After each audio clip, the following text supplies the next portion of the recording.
the Around the Ropes podcast here as we're live across Rumble, YouTube, and Facebook. So there should not be any problems. And again, guys, like I said, we are in the process of trying to figure out, all the stuff here because we still are on a new platform. Let me throw it over to my tag team partner. He's up in the Boston area. He has more hair than the NXT champion Tony D'Angelo does. Want to welcome to the show, Ray. Ray, how you doing, buddy? What's going on? I'm doing good. I was doing better before you just put a hex on the whole damn thing. Like, we should be all set. We shouldn't have any more technical difficulties. This is the second time we've used Rumble, folks. And you all saw how last week went. Hey, but at least guys, you are able to comment on us. Comment. That's how you get in touch with us. Let us know what your thoughts are, guys. We have a lot to get to tonight. We're coming off a very interesting AEW pay-per-view from this past Sunday. As we're up in and London. Very interesting pay-per-view set up for a very interesting main event. And I have to say so myself with Kenny and Will Ospreay. We'll get to that in a little bit. But Ray, before we dive into the matches here tonight, I want to get your overall thoughts. Overall, what do you think of the pay-per-view? What do you think of the presentation and everything else?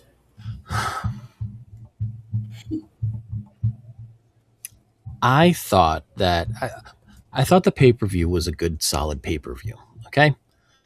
The presentation, it didn't have like that typical AEW panache, right? It didn't have that AEW flair that their pay-per-views are normally known for. And I wonder if the fact that they kind of wedged Redemption in there ahead of All In, if that had anything to do with it.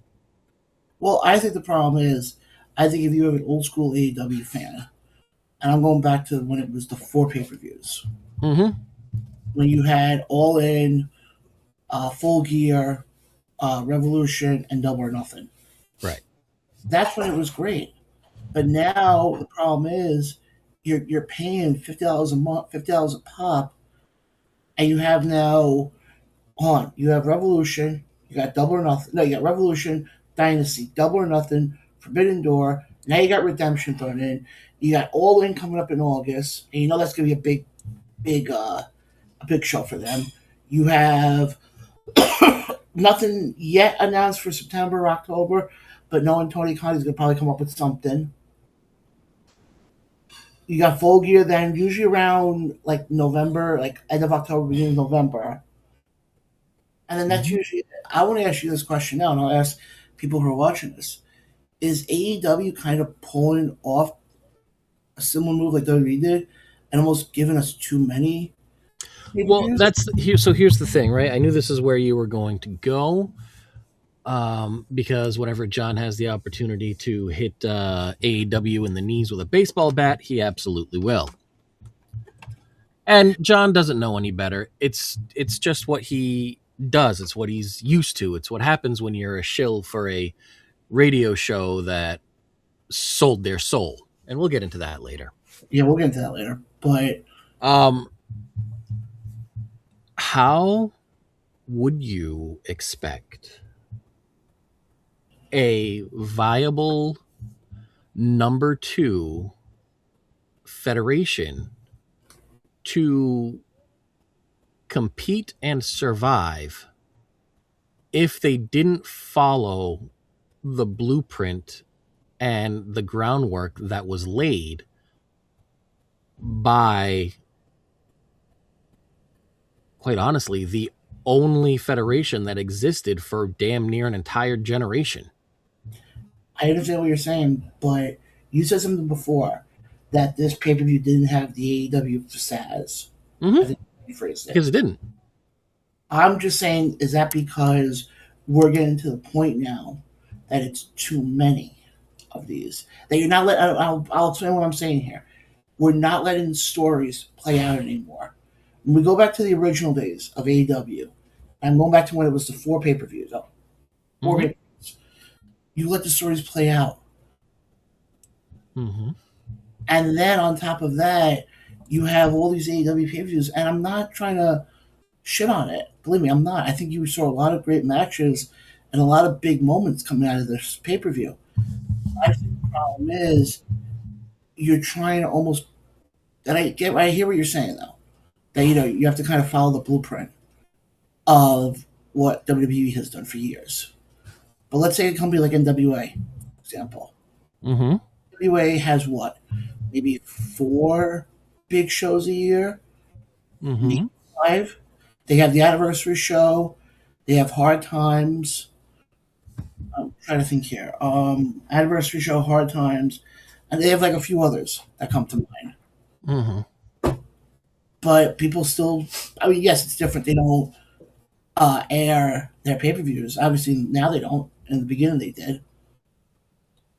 But with that, it's like they only have 4 pay per views, and they allow. This, my point is this: Oh, hold on. Finish your thought, please. you Because know, you saw the look in my eyes, and you already felt how bad you were failing with this argument, and you decided to just go, well, the point is, no, I want you to finish the train of thought. my point is this: nobody complains with NWA when it comes to the anniversary show. And yes, folks, I understand they use their pay per views for TV. I get it. But nobody complains when it comes to NWA. And you see them selling out the 2300 Arena every time they're there, or you see them selling out the Paramount out by me in Huntington.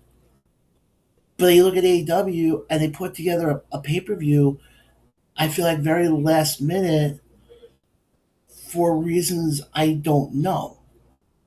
You I know, will give you $10 right now if you can randomly go up to 10 people that are wrestling fans and ask them, hey, where can you watch NWA on TV? yeah, You literally just compared apples to a plums. succulent Chinese meal. Yeah, I get your point. In my head, it made sense. Yes, John, in your head, a lot of things make sense. But when And it it still scares most of us. but when it comes out, yeah, that it doesn't come out No, well. I listen. I'm obviously, you know that I'm just messing with you. I know you are. Um, it doesn't. Your comparison doesn't work. If we were talking about TNA, and you brought up a comparison with the NWA, okay, I would say that is absolutely 100% an accurate comparison. But brother, Yeah, to compare AEW to NWA. you were a little off the mark on that one. Yeah, That would be like comparing the Backyard Wrestling Federation that everybody and their brother participated in when they were younger, because everybody knew somebody who had started a backyard wrestling federation, right? That would be like taking that and comparing it to TNA. it's funny you bring up Backyard Federation. I got a story for later. Right, remind me to tell you about the story later. Mm-hmm. I actually on Saturday for NWA 78 was actually not at the NWA show. I was actually pulled in to do a independent show out by me. Okay. And I explained how that was an interesting setup because I ended up playing the role of both Bobby the Brain Heenan and Gorilla Monsoon. First off, you invoked the name of Bobby the Brain Heenan. Secondly, you invoked the name of Gorilla Monsoon. Third of all, you put your name in between theirs. Sir, I don't care if you're Jim Goddamn, oh my God, by God, he's dead Ross. It's a no-fly zone, homie.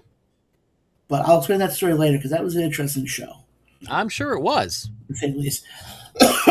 Especially the building got damaged at one point. What? I'll explain later.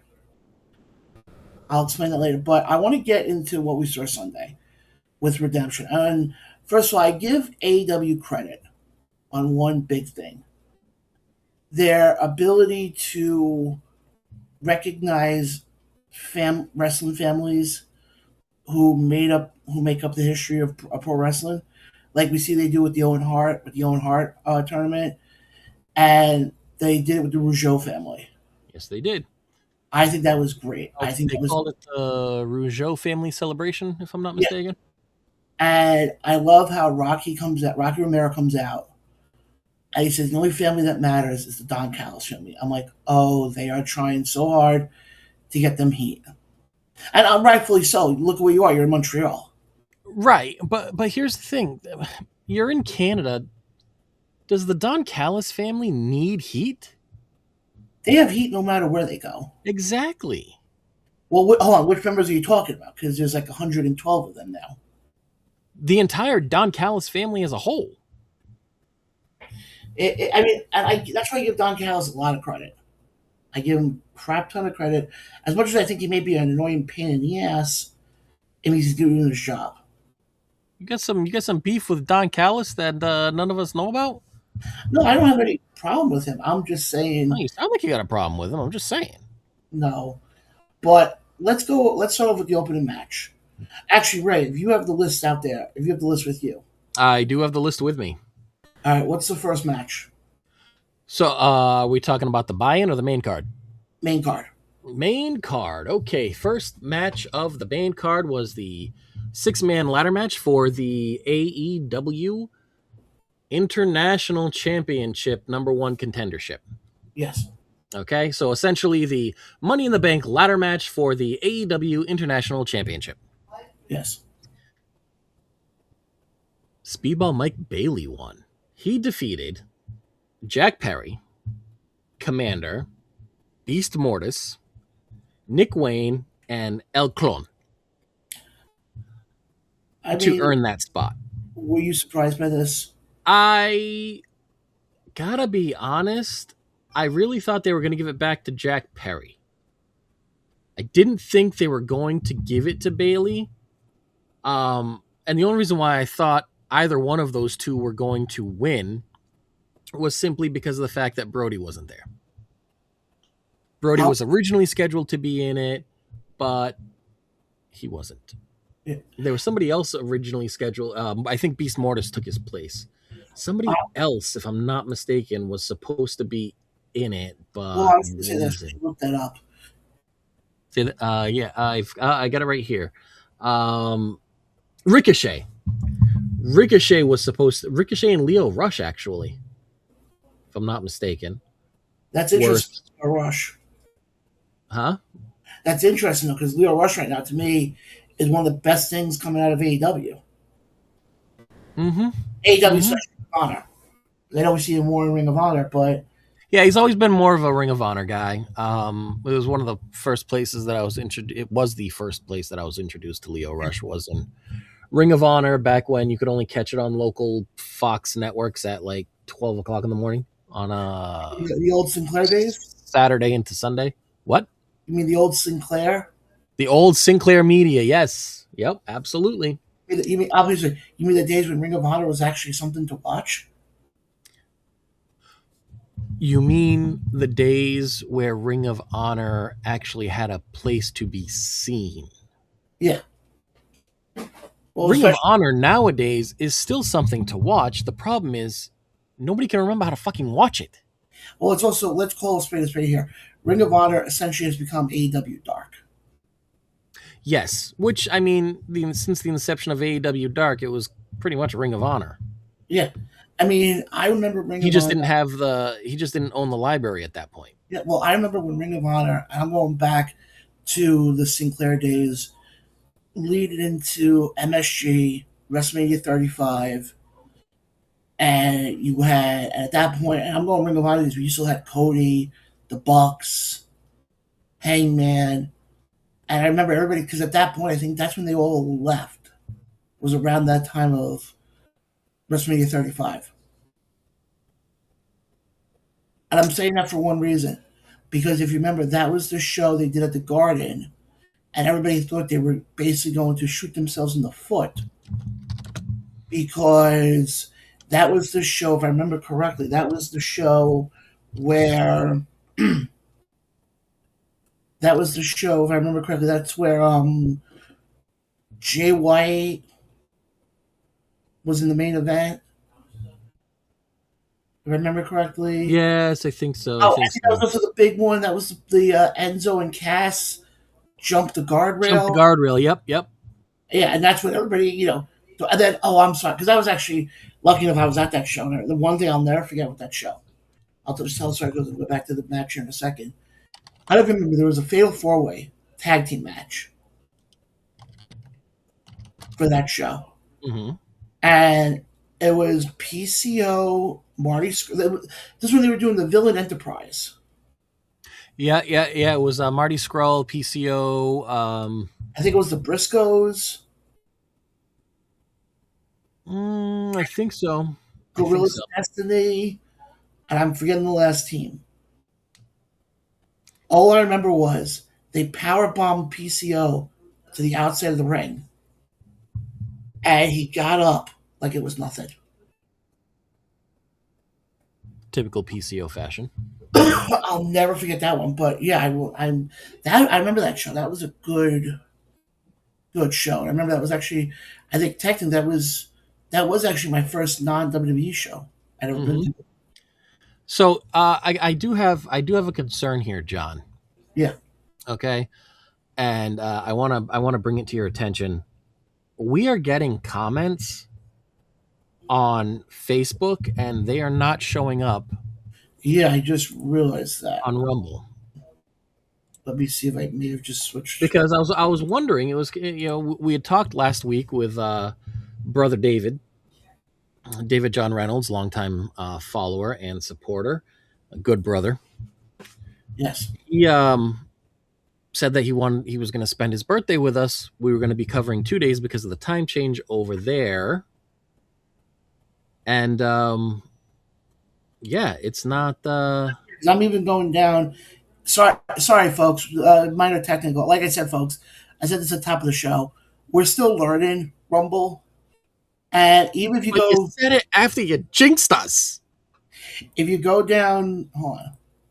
That's weird though, because if you go down to comments, okay, and it says, where it says all, and I pressed all, and nothing is coming up. Who's commenting?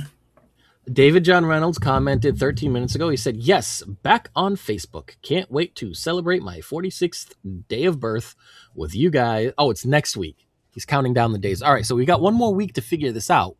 Yes. We can't let David down on his birthday, bro. No, we cannot. Nico said, hey, everyone. Oh, Nicky O'Shaughnessy. David responded again and said, I wonder what's happening with the comments. I don't know, David. We are trying to figure that out. Yes, David. Time. Well, guess what we're gonna do now, Ray? Between you and I, we're gonna have the comments up on our Facebook pages. Oh, hold on, and nope, that didn't work either. All right, folks, we'll figure that out. I apologize for anybody who's watching us on Facebook right now. We're not forgetting about you guys. I mean, we appreciate you guys are watching. We're glad you guys are watching. But let's get back into Redemption. As we try to hold on. Here's my bad pun of the night. Ready? Oh Lord! As we try to redeem ourselves. Huh? I can hear the chainsaws in the back of my head. And guys, guess what? You want more of my comedy? No. Yeah, go ahead. Sell yourself. August 22nd, Governor's Comedy Club over here in Levittown, New York. Yours truly will be on. Whatchamacallit? Yours truly will be doing comedy. Again, guys, it happens Saturday, August 22nd. Showtime's at 7:30. Doors are at 5:30. Tickets are $22 plus a service fee plus a 2-item minimum. You have to be 16 or over. Tickets must be prepaid. Call 516-731-3358 or go to govs.com. That's govs.com. Again, guys, if you're in the Levittown area, definitely come by and check it out. It's 90 Division Avenue, Levittown, New York. And I'm sorry, I'm laughing at the fact they call it the Giggles Room. You're laughing. You're not giggling. Wait, do we have comments coming up now? So I just did a I just did a quick test right here in our own in the studio, and they showed up. Oh, However, the Facebook comments are still not showing up, and if you notice, um, it it didn't show as them being sent to Facebook either. So, we'll have to fix that later. We'll have to John, what did you do? fix that before next week, obviously. But let's get back into talking about redemption Talking about redemption. as we try to redeem ourselves here and not go off the rails. Too late. All right, so we were talking about the 6-man ladder match, okay? And we were talking about I don't like that we have those showing above my head. That's okay. We don't need to display those. Like, that's a it looks weird. I keep anyway. So Speedball Mike Bailey wins your Money in the Bank ladder match for the AEW International Championship. I think this is a good thing. I like it. I was surprised by it, but I do like it because could this possibly be the beginning of a Speedball push? I hope so. The guy is talented. He is. He's very talented. Also, let's just also mention something else here. We've seen this happen in pro wrestling so many times. I don't care if it's AEW or WWE. 9 times out of 10, when you have the hometown boy, and he is from Montreal, I think he's from Montreal. It's possible. To me, I kind of figured he was going to get the win. I figured he would get the win, but what I would have loved is instead of it. Hold on. I have to do this because you're making my neck and my head hurt. So, John, in what wrestling federation have you grown up with where the hometown boy wins in his hometown? Because last I checked, So you lost. In the only other federation that is comparable to AEW in size and money and production value, the hometown boy always lost in the hometown. Okay, so if I take that out for a second, I like the fact that I agree with you. I like the fact that they're potentially seeing the start of a speedball push here. I do like that fact because I think honestly, when he was doing the stuff with Kevin Knight, yeah, it was okay. Don't get me wrong, Mm-hmm. but it wasn't going. That was more. I felt like Going no ways. when the two of them were together, I felt like that was going. That was okay. We got these two guys. We don't know what to do with them. Let's just plug them together. Um, let's just plug them together in a team and hope for the best. And actually, talking about tag team division, we'll get to this later on. I want to get your thoughts on a possible rumor I read. And I'm not saying this is going to happen, but I want to get your thoughts because we could be on the verge of seeing an NWA themed event coming to AEW. And I want to get into that later on. Especially, Okay. especially now that the New Day are free agents, Motor City Machine Guns are free agents. Uh-huh. You're seeing a lot of these tag teams now. Also, by the way, this isn't a spoiler. I just have a good prediction here. Something's telling me we're seeing the Motor City Machine Guns Wednesday night on Dynamite. I feel like that's an obvious thing. I really don't. I don't. But I am every federation falls into this trap. Doesn't mean that I have to like it, right? hmm, WWE releases a boatload of talent, good talent, solid talent, talent they probably shouldn't have let go. And yet they always just like when TNA was the thing, they left WWE to go to TNA when there was no other televised Fet, right? Or they would go to New Japan. Yeah. And it's just it started with WCW and the Outsiders, and we saw how that ultimately ended. Yeah, but here, Ridiculous contracts, the creative control, you know, all that bullshit. I'm not saying that's what's happening, but it's now just become part of the dance, right? The dance is this. I work for WWE. I am a fan favorite, even though I have done Bubkiss. But the fans love me because of where I came from. I don't get used to the best of my ability or potential in WWE. My contract comes up after the fans have said that they are unhappy with how I am treated, with the lack of storylines that I have, the lack of creative that has been invested in me. My contract is up. I'm not renewing it. I make the announcement that I'm not renewing it, or it gets leaked that I'm not renewing it, and then I show up, the next day after being on WWTV, a la Lex Luger on the first Monday Nitro, right? And everybody's happy, everybody's cool. Then people forget that I'm even there. but you know, it's funny though. Right, sorry to cut you off for a second. I don't think you're seeing. I see what you're saying because for a while that was the case. But case in point, okay. I'm gonna go back to one guy who just came back to WWE recently, Cardona. Okay, did we ever see Cardona officially go to an AEW or a TNA? I mean, granted, yes, he was with TNA for a little bit. I would like to pause because Please don't die. As Ray goes to figure that out, guys, I just want to make a quick mention here. Around the Ropes is sponsored by Simply Green. They are located on Middle Country Road here in Long Island, New York. If you need any sort of THC, medical marijuana, or anything to take the edge off, definitely go check them out. Great group of guys there. And yeah, like I said, go check them out. Again, we want to thank them for sponsoring tonight's show. Also, want to send a thank you to the Independent St. Louis Wrestling Hall of Fame as we're the official media partner for them. They just had their Hall of Fame inductions last week, and can't wait to see who they induct next year.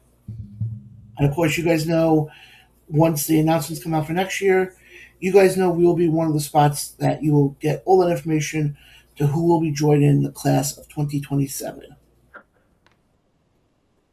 But Ray, you feeling better? Yeah, I don't know. That was just very weird. But I wanted to pause you for two things, right? One, if you could let our other co-host in, that would be amazing. And two, the Facebook is popping off right now. David John says, "I do hate to blow my own horn, but I'm pretty good at stand-up comedy myself. Only thing is, my type of comedy is a little blue for some people's tastes. I am almost positive that is an English reference, and I don't know what it's referencing." By the way, before I get to David's other comment, I set it up that you guys don't need my approval to get in.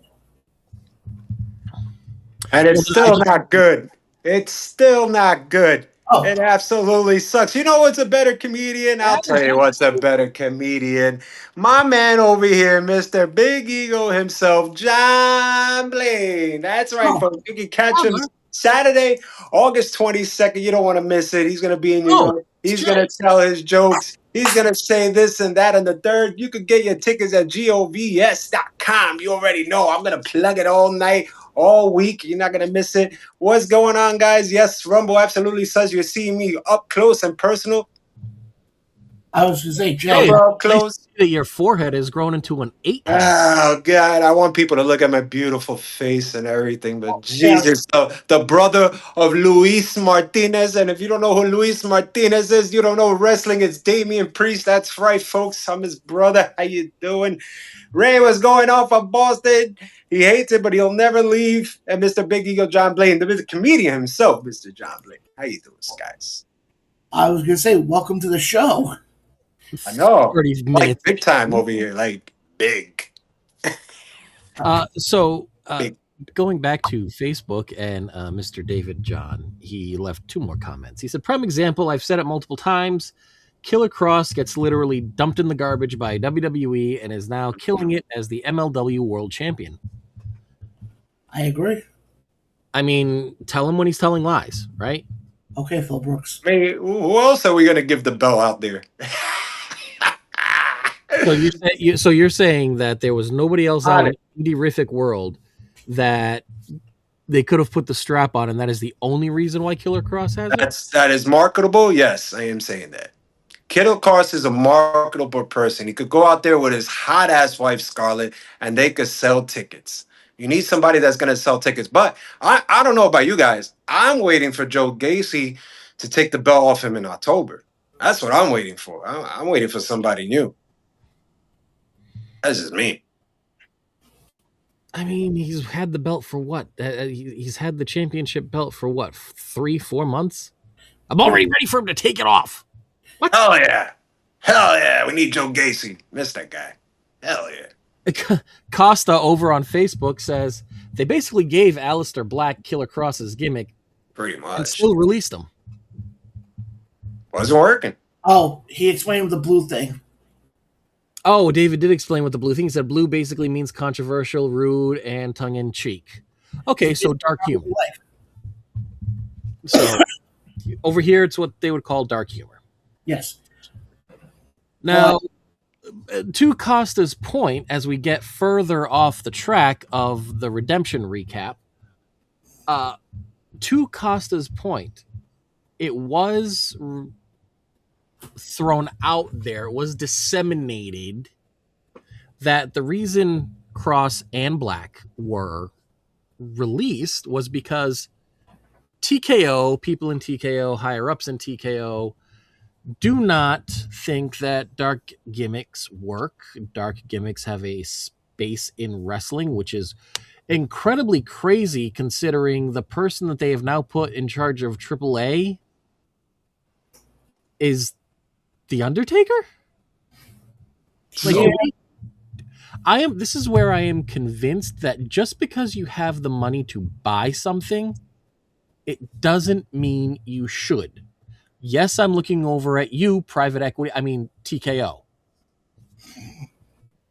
Just because you have the money to buy a wrestling federation does not mean that you should buy it, especially if this is what you are going to do.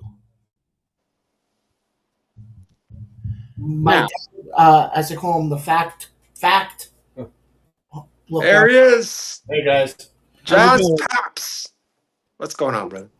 No, my comment was that's every sport. Just because you have a lot of money doesn't mean you know what you're doing. Vis-a-vis, look at the New York Mets. Steve Connor's the richest owner in baseball, and look how they're screwing up.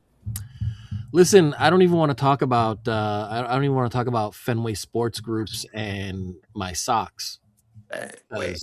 Hey, at least you guys are doing good compared to the Mets. But Look at the We've New only York been doing good for like the last 15 games. Pump the brakes. all right. I mean, a month ago we were Who's he like? last in the AL East. That sucks. Red Sox? Oh. He's from Boston. So, like, But Hey, look. About the Aleister Black thing, about the Killer Cross thing. I could crap on Hart and Gothic and why they don't belong in WWE, but the way I see it is WWE is invested in cycling talent in shorter bursts.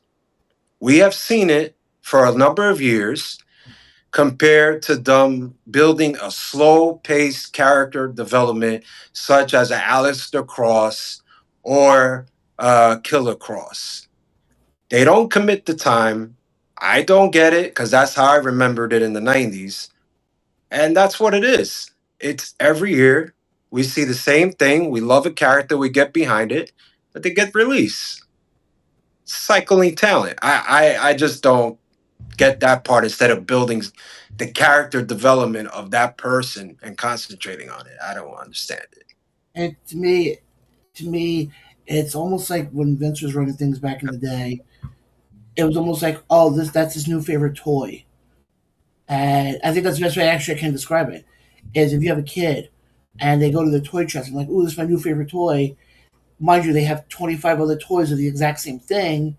They're like, oh, but I want to play with this toy. This is my favorite toy. And then a week later, it's no, but I want that toy. And then it's like that's essentially what you're dealing with here. Exactly. With it's like, well, he's the freshman of the week. Oh no, we're gonna go to him. Oh, no, we're going. How many times have we seen it in WWE? And I want to get back to this redemption thing here. I told your grandpa said, right? What happened? Give a kid a toy, give him a cardboard box. Yeah, exactly. He's just as happy. Yeah, but the thing is, how many times have we seen it? Man. How many times have we seen it though? The stop and start pushes in WWE over the entire time any of us have seen WWE. That also you have a guy who should be pushed to the moon because they're booking him right. He's doing well, and then also they get to that moment, and it's nope. We're gonna stop him. Before Ray, I just want to say one quick comment. I'm sorry. Yeah. Can it be that the performer themselves are just not strong enough and they don't see it to be in that top position? I don't know because the person I was thinking of when I said that line, look at Dolph Ziggler. Dolph Ziggler. I was going to do you one better and say it feels like the two people that you are talking about right now is Danhausen and Braun Breaker. Danhausen being TKO / WWE's new toy. Cha-ching! And Braun Breaker being the rising new star, pull the trigger and then don't. Don't even get me started on Danhausen because love the guy, love the character, but that shit we saw last night. Listen, I told you I didn't want to get into it, but you're going to force us to talk about it, and this is all that is going to be said. It was fucking stupid. It shouldn't have been on TV. Let's get to that. Let's finish up AEW, then we'll get into... Oh, now you want to finish up AEW? Yeah, there's literally nothing else to get into regarding that. It was stupid. That was it. Worst segment I've seen on live wrestling in decades. Which one? There was a lot last night. Which one? The Danhausen, Joe Henry. Oh, I hated another one too. Right. Well, actually, two. Was it worse than the shit we saw with Mick Foley, with Megan Bain and Lana Cross? Why does it have to be worse? Why can't it be just as bad? Two things can be the same and be true. Moving on. Match number 2. Because we have match number 2. 38 minutes into the stream, and we are only on match number 2. Match number 2. Of a 10-match card. This is going to go great. Oh, we got to speed this up. John, go ahead. Well, if everybody stopped talking about everything else except the damn pay-per-view that we're trying to cover, that'd be great. Go ahead, John. Go. All right, go. Number 2, Young Bucks versus, do we call them the Death Riders, or is it Ospreay and Moxley? Because they came out as the Death Riders. Ospreay and Moxley. Ospreay and Moxley. I agree with Jay on that one. So, I don't know. The winners were the Young Bucks, but the thing that we saw here, and I think AEW may have revealed their hand in it either inadvertently or far too early. You saw seeds of not deception. That's the wrong dissension in that Moxley Ospreay relationship. Moxley has said time and time again, to get where you want to be, you have to pull the trigger. It doesn't matter who is in front of you. It doesn't matter if it's a wounded baby animal. Animal. Thank you. You pull the trigger. because it's in your way. We saw once again, Ospreay couldn't pull the trigger on one of his longtime cohorts, right? And Moxley was like, screw this, pull the trigger. And then we had a malfunction at the junction. Ospreay hits Moxley, yada, yada, yada. Young Bucks win. I think, and by sowing these seeds of dissension to the crowd for this pay-per-view, you are either going to see you're either going to see one of two things. You're going to see Ospreay go and beat Omega, or you're going to see somehow Ospreay and Mox have a falling out and Moxley gets added to the title match in a 3-way. I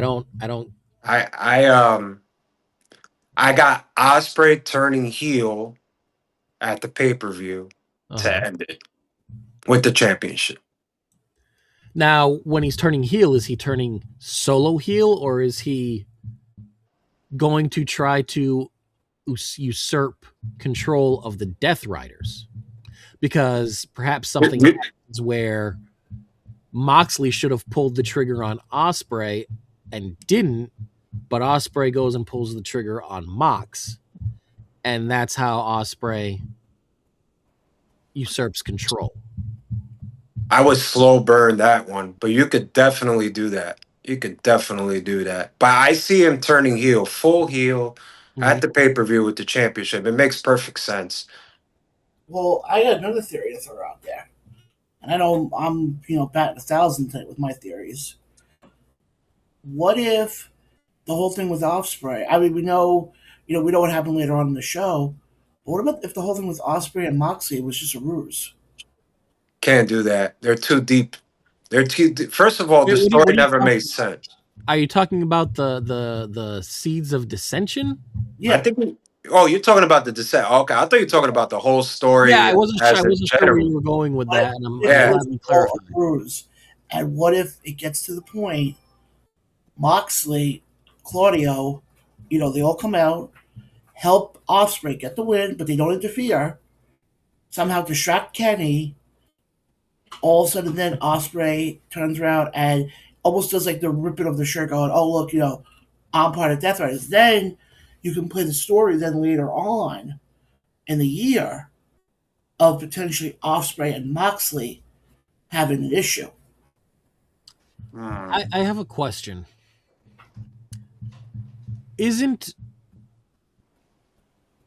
distraction interference by default? I'm not saying what I'm saying is not physical interference. Like they're not physically going in there and doing like the old fashioned Richard Holiday, signature move. Right, but I don't like this, and I'm going to tell you why I don't like this. I think they need to avoid all that. Right. Yes, but you are also talking about Will Ospreay, Kenny Omega, Wembley Stadium, biggest match for the hometown boy, and it's not going to be a clean win? Because going off of your guys' theory of him turning heel, you got to almost present, because I can see one of two. I can see the heel turn, but I can almost see the other way around. I can almost see that moment of him having that moment, in front of 80,000 of his homegrown hometown people. And you can hear Wembley. I can hear it now. And if David's in the group chat, the chat, hopefully he can back me up on this one. I think you'll hear the Ospreay chants all the way from London to the States.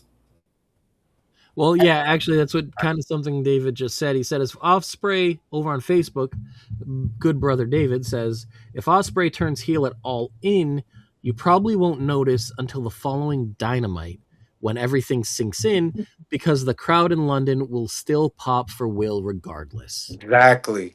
Yeah. Exactly. So it doesn't matter. Does it? Well, also, I think with AEW, and we can get this, further later on, they have to do better. Where, leading into a pay-per-view, they do great. I don't take that away from them. But then the follow-up is where they lose me. Well, they had the last two follow-ups were pretty bad. I'll give you that. I'm saying They're pretty bad. the momentum going into these pay-per-views, and you can't follow. You see what I'm going with now? But Give me I don't. instances in which they didn't follow up. Whatever. Give me instances where the one is where which one was it? Was it called Double or Nothing in New York? Yeah. Yeah, the following that Dynamite.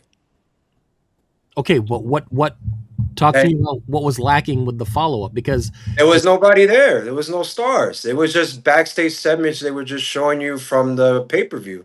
Everybody was absent. They were just having just random matches, especially in the women's matches. The crowd, I blame the crowd too. They were extremely dead too. Crowd wasn't even live. So it's not their fault. It's just you're not I just blame the booking on that. You're not necessarily talking about the follow-up to the storylines. No. After the pay-per-view. Yeah. I think John was talking about how they kind of lack, matches and depth. Yeah. After a pay-per-view is done. What I'm trying to get at is this: they have the strong lead up to a pay-per-view. Okay, for example, they're strong. And Kenny, they're going to have a strong lead in for that. Mm-hmm. I think you have two of the best wrestlers right now, in the palm of your hand. So it's going to be pretty easy. Yeah, we know they're going to have it's Omega, it's Ospreay. They've already started the strong follow up. Let's go, spit it out. My question is this though: what's going to happen on that Dynamite? Follow it all in.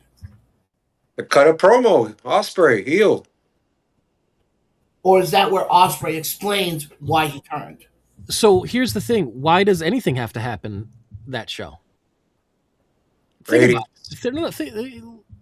about it here. Why does anything have to happen on that immediate show? The whole point of these big pay-per-view matches is to blow off the storyline, right? Like that's the blow-off match. That big pay-per-view match is the blow-off match. Okay. Ray, let me ask you this now. Wait, before you ask Ray, I just gotta say this. I'm gonna comment on Ray. This is the biggest pay-per-view they ever have, period. Mm-hmm. You gotta have someone to follow. And Ospreay's been chasing for this championship. Mm-hmm. You definitely can't wait a week and then he comes back the other week just to cut a promo. Can't. He's done it with MJF multiple times. Oh, that's different. This is Ospreay. They told the story of how he was a little boy and he was in his hometown and he wished he was there. So they kind of like serenading us and marinating us to something big. Yeah. Which I think it will be the heel. But Ray, let me ask you this now. Do you think Kenny and Will is going to be a one-off at All In? Hope so. I would like to think that it is. I don't. We have seen Kenny and Will so many times in AEW, out of AEW. Tag teaming against each other, tag teaming with each other, ladder matching with each other, ladder matching against each other. Listen. It's all over. Do this exactly. Thank you. It is. You can always have that Ric Flair, Ricky Steamboat rivalry, right? Yeah. Where you could put them together or against each other at the drop of a hat. You're going to get a banger match. You don't always have to do it. Once their storyline is their storyline and it's come to a finish, they go their separate ways. Does that mean they never face each other again? No. It means that they sparingly face each other again. It's the never-ending rivalry. The never-ending rivalry. FTR Briscoes. FTR why did I just draw a blank? FTR Young Bucks. Yeah. They don't have to face each other every opportunity they get. No. And by doing it sparingly, it doesn't feel forced. It doesn't feel like you're forcing it down anybody's throat. And if it's for a championship, okay, well, that just makes the match that much better. Yeah. See what I'm saying? Like, it doesn't have to be, it doesn't have to be formulaic and reminiscent of WWE, where oh, we're going to have them in a singles competition. And then we're going to have them in a tag team competition. And then we're going to have them in this. And then they're going to have them in a sing-off with Joe Hendry and Danhausen. And then, XYZ. And then next week at the pay-per-view, they're going to face each other for the title. I don't care at that point. I have already seen them tag with each other, tag against each other, fucking play tiddlywinks with each other, play blackjack against each other. I don't fucking care. Yeah. Basically, to summarize, to our listeners, what Ray is trying to get at is you put Ospreay and Kenny, there's always going to be a story there. By the way, I don't like Kenny being the heel in this match. I hate it. I'm not cool with it. It makes no sense. We haven't had a no freaking sense. Time. We haven't had a Kenny heel in a long time. It makes no sense. The last time we had a Kenny heel was, the start of the Don Callis family. However, Jay is absolutely 100% right. Makes no sense. If the bigger goal is for Ospreay to turn heel and play into the Death Riders, so you ultimately end up having, Ospreay v. Mox, you can't have Kenny be the heel. Kenny's got to be the face in this match. Yeah, but you're gonna have Ospreay turn heel before you get to London. But Omega's been preaching since he came back how he almost died, and he's coming back to show that he's the best wrestler. That's all babyface talk, man. Nothing about that says heel. Yeah, now, and he says it every week. Ospreay, the shit that Ospreay is being told and conditioned to think like you need to pull the trigger. It doesn't matter what's in front of you. I don't care if he is sitting there in a puddle of his own blood because his stomach let go. You kick his head in and you keep doing it until the ref stops and raises your hand as the champion. That's heel shit. No, that definitely is. Okay. We'll see where it goes. We will see where it goes. Next match is, I think, probably one of my favorites of the night. It was a 25-minute bell-to-bell banger. It was the International Championship. Kyle Fletcher v. Bandito, with Kyle Fletcher obviously going over and remaining champion because it would be foolish to have Bandito win the championship at that point and then him face Mike Bailey, and maybe Bailey beats Bandito. I would much rather see Bailey beat Fletcher. They've alluded to the relationship between Kyle Fletcher and Speedball Mike Bailey previously on AEW TV, so I think this is going to be a good feud. I don't think this is a one-off match. I think this is probably the start of maybe a series of 3 matches with Bailey going over for the championship in the final match. Yeah, I have no issues with this match. I think it was a good match. I think from 2 guys, when they do their awards come the end of the year, I think these 2 guys are definitely going to be in the running for Wrestler of the Year in AEW. Oh, absolutely. Both, especially, I'll put it this way. If I had to put who I would put it more for, Bandito. I think Bandito, low-key, is having a career year. Oh, yeah, absolutely. I think, and before the AEW sickos come after me, no, I understand with Fletcher, he's talented. I'm not taking that away from him. But look at what Bandito has done. Well, not for nothing, but Fletcher's breakout year was last year. This is Bandito's breakout year. You can't have a breakout year more than 1 year in a row. That's not a breakout year. So Kyle Fletcher broke out of his breakout year. Like, I hate the IWC so much.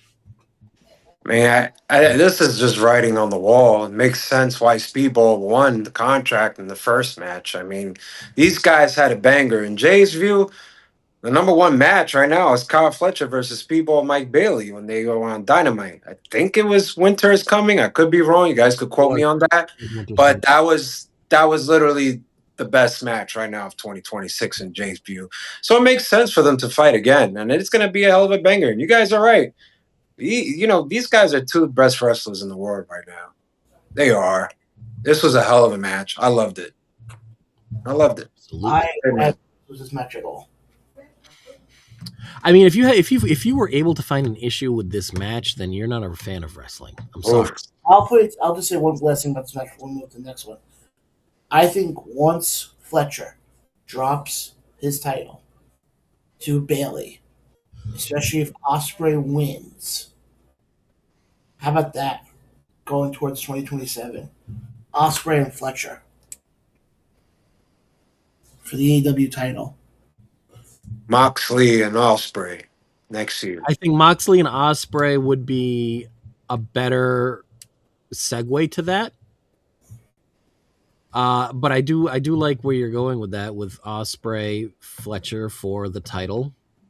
Or maybe you do Ospreay Fletcher for the title and then save Mox Ospreay for after that. This way you give Ospreay a few title defenses.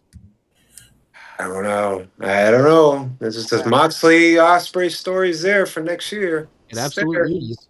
Yeah. Right there. That is then fantastic. Match 3 is done. Look, I just want to say, I hope the main event for All In is not a bunch of shenanigans. Everybody's going to come out like last year. I better not see that. I don't think you will, simply because of the fact that it's back in Wembley. Too much. Ospreay's in there.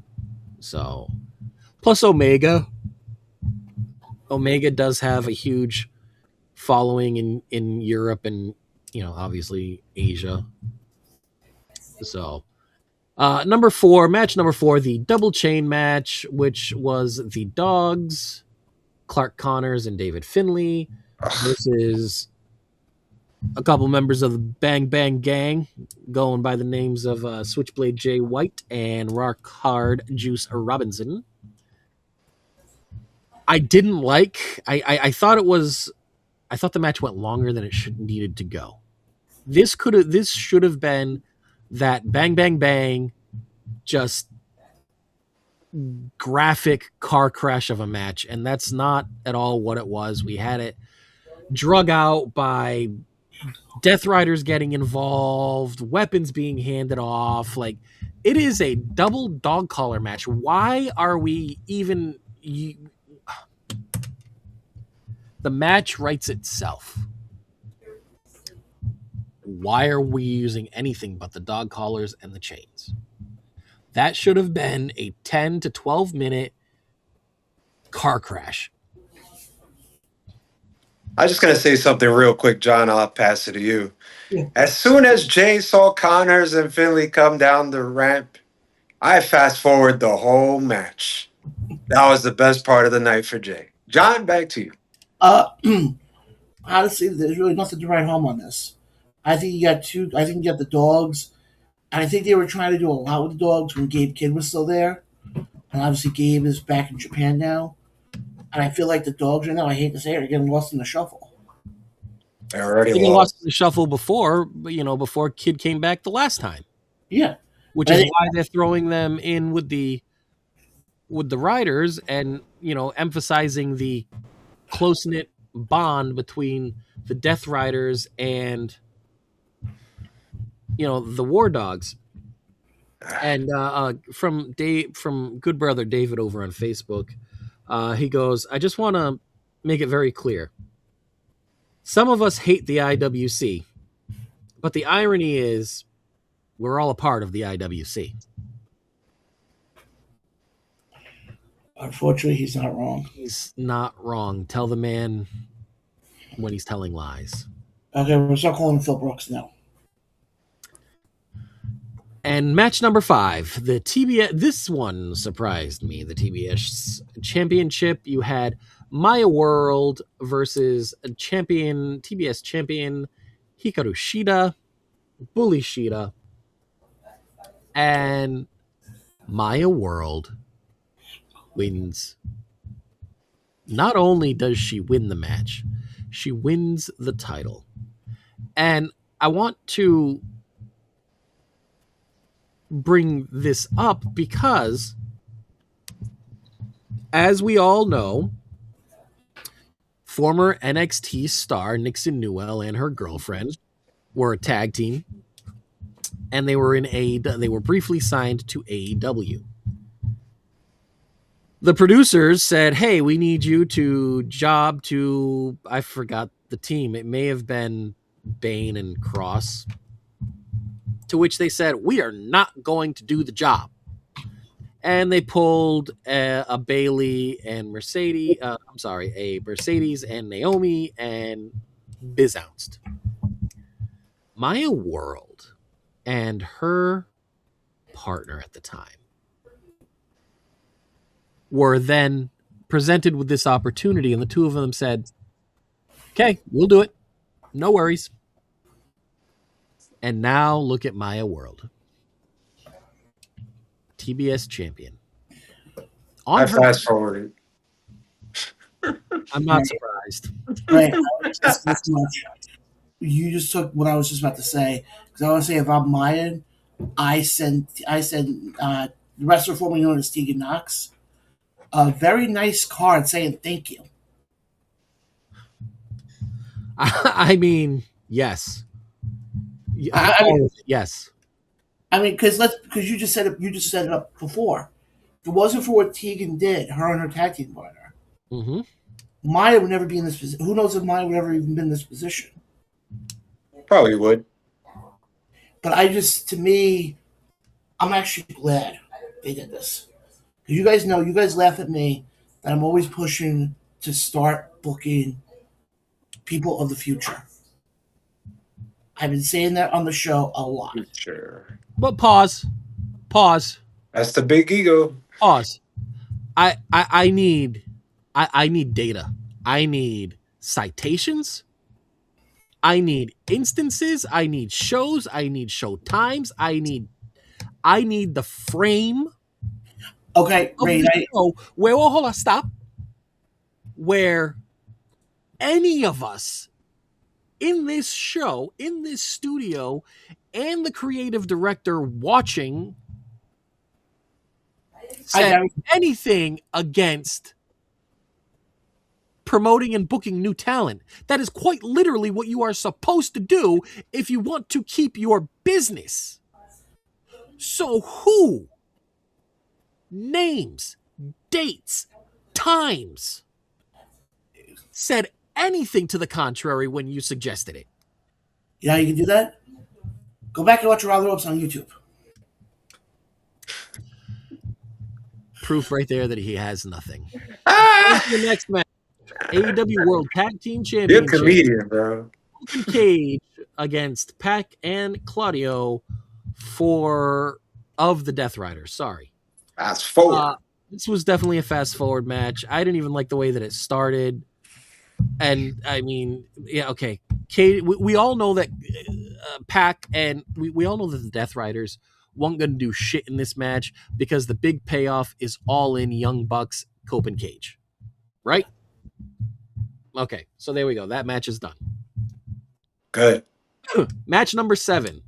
A no-holds-barred match. The Painmaker, Chris Jericho, versus Tommaso Ciampa.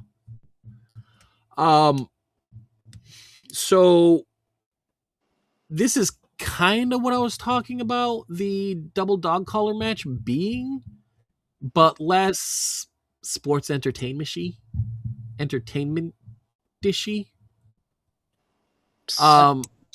Like they got the Fast and Furious kind of action going on. That was correct. Good job, guys.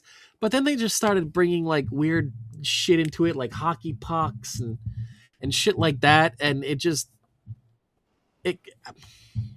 could have been I'm not saying that it had to be serious, but it could have been just a tad more serious. It's a no holds barred match. Like you guys were 2 weeks ago, you guys were literally throwing folding chairs at each other's face. And now we're humming hockey pucks. Thumbtat, like I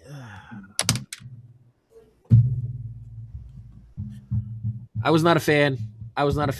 Obviously, Jericho wins. And I don't think that was the right move either. To me, I feel you always hear the conversation. If weapons are involved, they have to fit the story.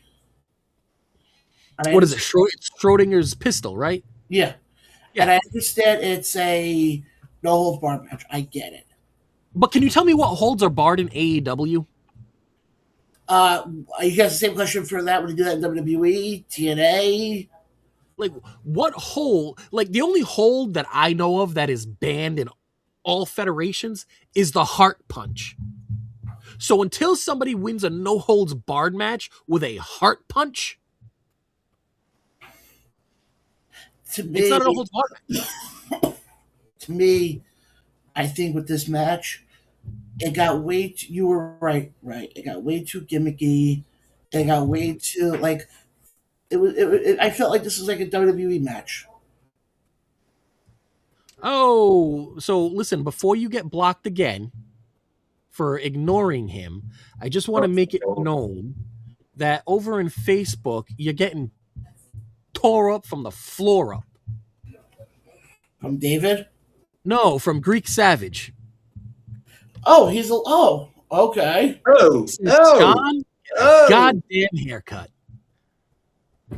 He also said, go find a barber shop, maybe the same one that Marty Jannetty went to, and throw yourself through the window. Give yourself a haircut. Oh, Marty. This is more comedy than the match we were talking about.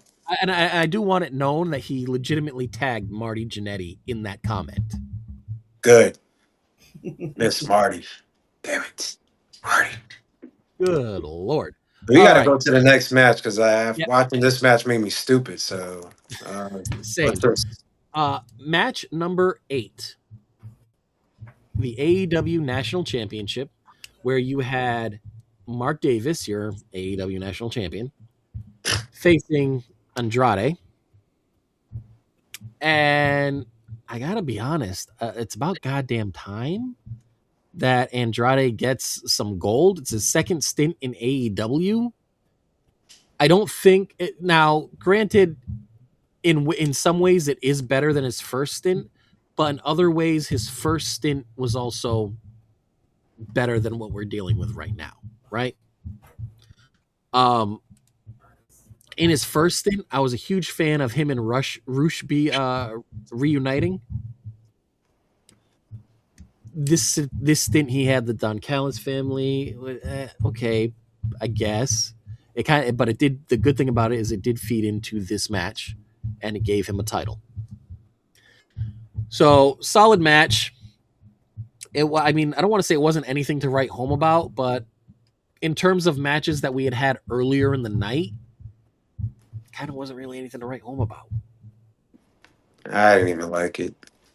I am glad though that Andrade has a title in AEW, and I'm anxious to see how they either use this to elevate him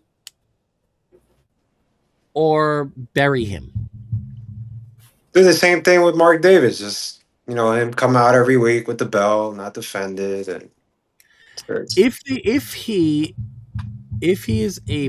if they are able to pull off a Darby-esque open invitational for the national championship, and he puts on some bangers against some real high quality opponents, does that start to change the perception of Andrade?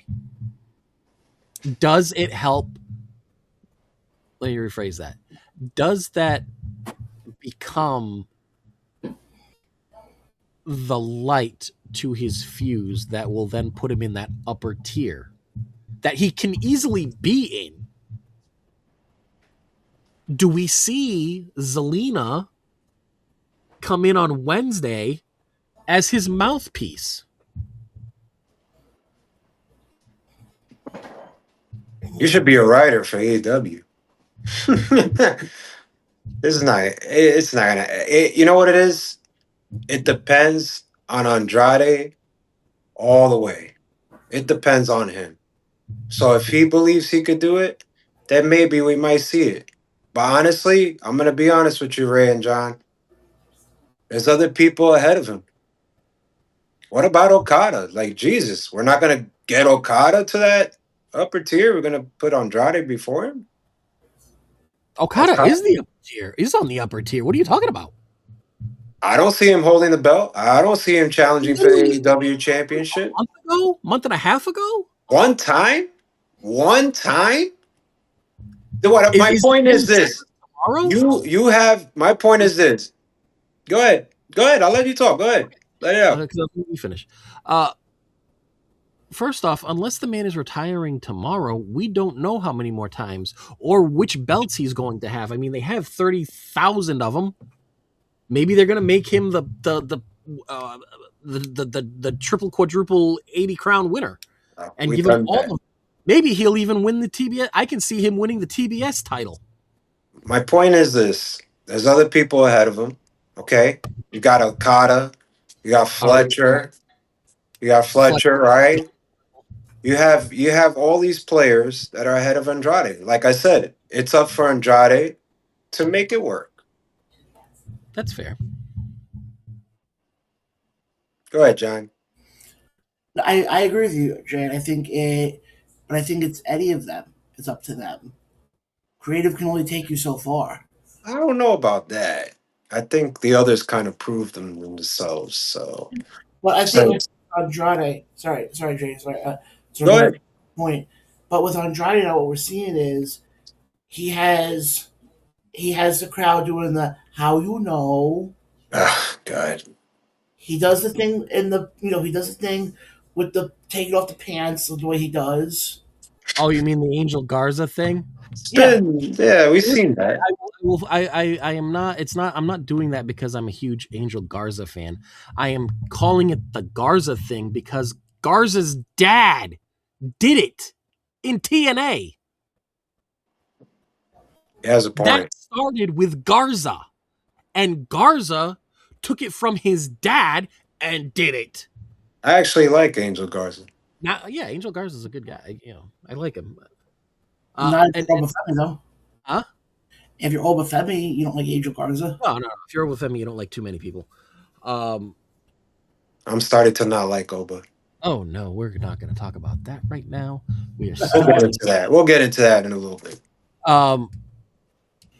So that's why I call it the Garza thing, right? Andrade didn't need that. He didn't. It was like how they when Andrade went into NXT. If you remember, his very first gimmick he brought was the gimmick that he brought from Mexico, the Party Boy. He came in. He had the suspenders. Oh yeah, the ladies with the little Tommy gun hat. Yeah, exactly. And then NXT was like, not working. We're gonna make you serious. They did, and that's what they did, and it worked. And then they gave him Zelina, and it really worked. I remember that. Why are we? No. I'm not saying I need Andrade to be a stone cold killer all the time. Like when he does his little catchphrase. I mean, I'm not a big fan of the catchphrase, but it is what it is. I wasn't a fan of Drew McIntyre's Claymore countdown. I'm not a big fan of him taking selfies. I hate that. I think I hate it out of everything. It's like, bro, come on, man. Like, really? I feel like they're trying to, in some aspects, turn him into the Gen Z Rick Rude, right? Like, if Rick Rude existed in this time period, I feel like these are all things that the Rick Rude character, the ravishing Rick Rude character, would do. But better. Rude. Okay, so we agree that we could say that Andrade could be an upper tier. You just got to cut some stuff out. Yeah, he's got to find his niche. Great. Right? Let that man find his niche, find his flow, and I honestly, truly believe that if you don't give him the stress of having to talk every week and do solo promos and give him Zelina, that you will see that escalation, because it's just when when you have performers that are not overly stressed, they're a little bit more relaxed. It shows. It shows in their work. It shows in their body of work and their performance. Ray, I know. Okay, I know what you are saying. All right, next match. Let's match. Jay Let's can match. get away with that Next because he's Jay. Yeah. I know what you say. Next match. Next match. Let's Next go. match, number 9, AEW Women's World Champion. You have the Toxic Spider as your champion, Thekla, Oh, yeah. facing Willow Nightingale. Why? And I gotta be honest, I'm not sure how much sense that made. Like, I'm happy Willow won.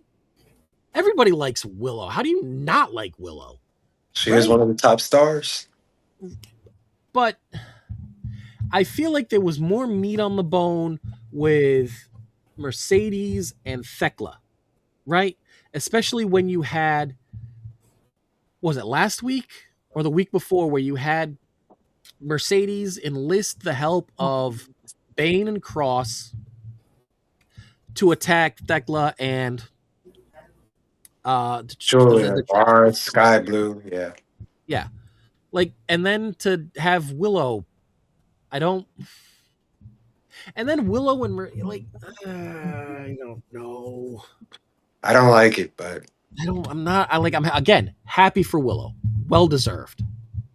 She's gonna do great because that's just the performer that she is. She's gonna do good regardless. I'm just not sure I would have put it on her right now. because the booking's tough. I mean, they're going into All In. Mercedes Moné, they have history together. We all know what they're all about. But think about it like this. If Willow wins, Jesus, we just buried Mercedes for 2 years in a row. Or Mercedes wins, hey, we just buried Willow, who was barely champion for a few Right, like, what was the point of we're hot What potato? do we do? Title now? Oh, it's the women's title. It's the women's title's turn to hot potato. We hot potatoed the men's between Darby and MJF and Kenny, and now we're gonna hot potato the women's. There's no, listen, I'm going to tell everybody, there is no winner in this match going into All In. I repeat, there is no winner. Period. The only way that this comes out, that either one of these ladies come out without that stink on them, is there's got to be shenanigans. Or change the title. There's got to be a dusty finish in there. Or change the title before the show. Like, hey, look. Like, I don't... Give it to somebody else. John, what do you think? Personally, to me, first of all, I want to say congratulations on that, because Willow's actually the first AEW women's wrestler to actually become a Grand Slam champion. It's not a lot of women's belt. I mean, anybody could be Grand Slam. Well, I think what you guys also What realize, women's belts are there? The TBS and the... Tag team? tag titles and women's title. Oh, wow. Whoa. Huh? AEW... Oh, yeah, that's right. Bane and Cross. Duh. Yeah. To me, I think Mercedes, yes. Do I think... Hold on. Well, I need you to count with me. Let's count. AEW Women's World Title. That's one. Got it. TBS Championship. That's two. Got it. Women's Tag Team titles. That's Got three. it. A Grand Slam is 4 fucking bases, John. I understand that, but she is the first woman in AEW. Okay, maybe not call her a Grand Slam then. Okay, maybe not call her a Grand Slam because she's a fucking Triple Crown. She is the first woman in AEW to hold all three of those titles. Yes, that still doesn't make her a Grand Slam champion. Grand Slam Home requires run. 4 titles. Home run. 4. Horsemen. Okay. 3 is a Triple Crown. Oh. My point I was trying to... Your point is null and void because you couldn't count. Yeah, story of my life. Come on, you're a comedian. Come back. Come back with some punches. The hell? GOVS.com. This is the preview of John the comedian. You're seeing it right now. Go ahead, John. My point is this. Mm-hmm. I agree with what you guys are saying. about they're screwed either way. Yep. But you guys have something. I look at it from this perspective. If Willow does win, okay, if she does win, I want to ask both of you guys this question right now: Is Mercedes Moné / Sasha, however you want to call her, is she at the point of being Teflon, where a loss here would not hurt her? So normally I would say, yeah, it's a loss. It's Mercedes. It's not going to matter. Mm-hmm. They made such a huge deal about her winning the Owen Cup. Again. I agree. Also were going into All In. You're going to have her lose a second straight All In? Doesn't make sense. Now I feel like you're purposely trying to emulate her title runs in WWE. Hear me out for a second. If we go back to when Mercedes first debuted with the company. Okay. Boston. Who'd she beat? Her first title match. Her first title match? I can't remember what I had for breakfast yesterday. Let's see. She beat Willow? It was against Willow Nightingale. Okay. Who's to say, Ray, we were talking about this earlier, always having a story there. Who's to say that this isn't Willow's chance to sort of redeem herself? And to make Mercedes lose. No, hear me out though. You could have Mercedes lose. Hear me out. I don't think I think Mercedes. What are we hearing you out about, John? We have Mercedes lose for what? What is the purpose that we have her lose for? That's what I'm waiting for. Because then you can finally have Willow avenge her loss. But you have now buried Mercedes 2 All-Ins in a row. You're a comedian. 2 Owen Cup wins in a row. Like I understand the fact that she is in 98% of the other scenarios that could be proposed, she is Teflon. This is an absolute have to get back match for her. You can't bury her at All In, your biggest show, one of your flagship shows, 2 years in a row. Can I just say this? When Mercedes came back from Hollywood, what was her first match? In the Owen Hart tournament. Writing's on the wall. I think it'll be very interesting to see how it all plays out. I think you're absolutely right. Go ahead, Ray. I just don't think there is any way that either one of these two ladies have a clean finish to their match and walk out not damaged. Either one is damaged. There's no winner. Honestly, I'm curious. I'm curious to see come the end of August how that match plays out. Tony Storm comes back, maybe challenge Mercedes. So that's how I see it. Well, that's from what I read. Originally, that was supposed to be the plan. It looks like the plan, and it makes perfect sense. But the thing is, though, with Willow, from my understanding, from what I read, Willow was always the backup plan going into All In. Yeah, but damn. AEW Women's Champion, all her time in the AEW, talked about she won 3 belts, and she finally wins the big one, and 4 weeks we take it away from her? Let's go on with the last match. Yes. Your last match of the evening. Here we go. Your AEW World Championship. You have your champion, Kenny Omega, facing Kevin Knight in his attempt to become something 2 belts. What? Kenny 2 belts. 2 belt jet. I don't. Whatever. It was stupid. It was a stupid gimmick that they tried to push over. And, Kevin Knight tried to do some nefarious stuff and use the championship belt. Kenny ultimately wins with the 1-winged angel. End of story. End of pay per End view. of story. That was that. If listen, if that wasn't the most pointless one-off match in AEW history, I don't know what was. Should have ended with Willow. It really should have. Like that should have been it. That That should have been the big one. Like Kenny didn't even need to have that. That match could have been last week's Dynamite's main event. Yeah, I didn't like it. I didn't like it. That could have been that could have been where Kenny wrestled, and you could have had the women's title close out the show. Overall, I didn't like this pay per view. Like that. It was a I don't know snooze if I'd fest. say I didn't like it, but I didn't like it. As a the total. plot Gotta made- say the whole thing. No, I know. Not just one match. Not just one match. Just I mean, yeah. the whole thing. Overall, it did not live up to expectations across the board. Like we knew There that you there go. were going to be some good matches, and those good matches turned out to be good matches. But across the board, it did not hold up to expectations. The Yeah. ending of the match, I mean, Doesn't make sense.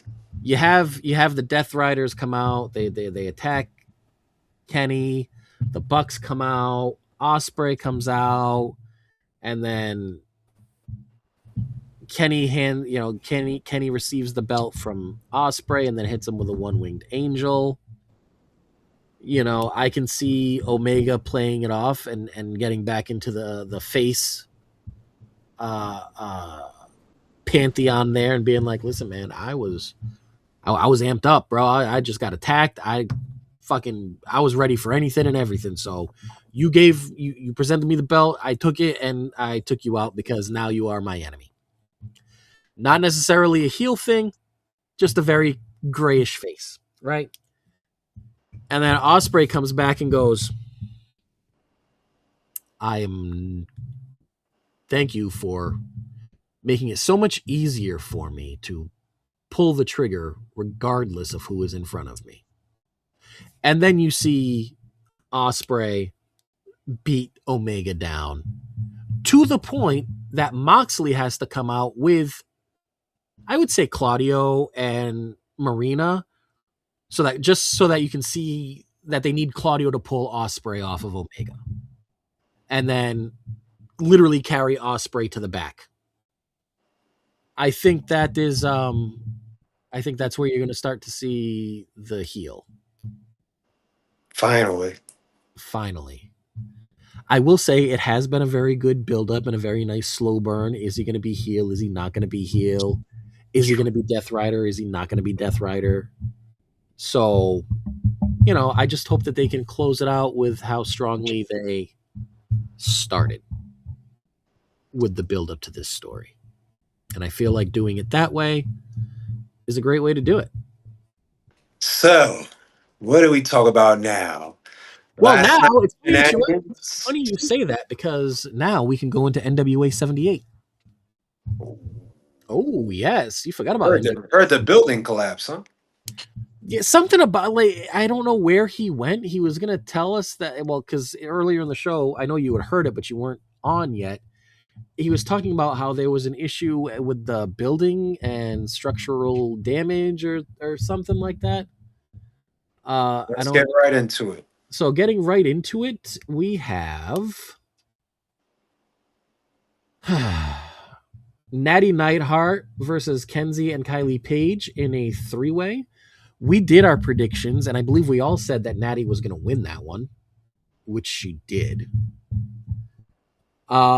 We had Greta versus Markova. I had Greta. I believe I did too. I'm not sure. I think John may have as well. I might be wrong. I think he may have gone with Markova because of how he was trying to book her back into the women's title. Greta, sorry. Nice. 2 for 2. 2 for 2. Now we have the women's championship match where you have Tiffany Nieves, and I cannot remember who Oh my God, who did she face?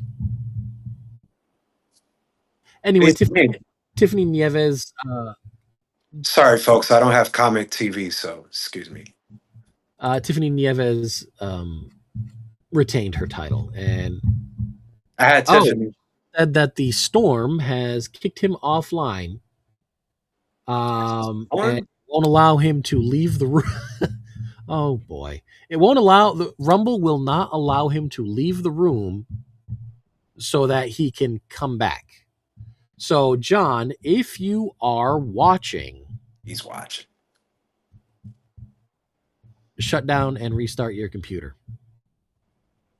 It's as simple as that. If you're using your laptop, hold down the power button for roughly 12 to 15 seconds, and it'll hard stop it. Don't start it right up after that. Give it like 5 seconds, and then start it up. I'm not a big fan of doing that because it literally is like putting the emergency brake on. Everything just grinds to a halt. I'm getting used to this Rumble, but it doesn't like me. I'm trying to get used to it, but I liked the ability that we had with StreamYard where we all didn't have to crowd in under one address. And I can actually hear. Yeah. I mean, hearing and actually being able to join the show is a huge hit. But we'll figure it out. If it doesn't work this way, we can always try running it through OBS, which would take some time. I do know that Kevin, our creative director, has more OBS knowledge than any one of us. So, it's almost like he can do the stuff that he was brought on to do. In other words, give us some time, people. Yeah, and I will never, ever say that we should be out of the woods because you see how well that's ended up. Mm-hmm. What's the next match? Next match is Silas Mason versus. What did I have for this? Who the fuck was? Trying to think who I had. I believe we all, if I'm not mistaken, we all had Mason. Mason. Who's the other guy? Hold on here. I just pulled up the results. And like when I say results, I mean like basic results of Mason won and Nieves won, Natty won. So shout out to Greek Savage for being there in MWA. Woohoo! Killed it, my man. Killed it. Backstage interviewer, all that. Congrats, brother. I heard that he was he killed it. He's doing the thing. He was with Heath, he was with Natty, he was with Tyson. Nice. Killed it. Thrillbilly Silas Mason with Carson Drake. Oh, I had Mason. I didn't have Drake. Yeah, I believe we all had Mason for that one. All right. I can't believe I forgot that one. Jesus H. Where we at now? All right, then we had the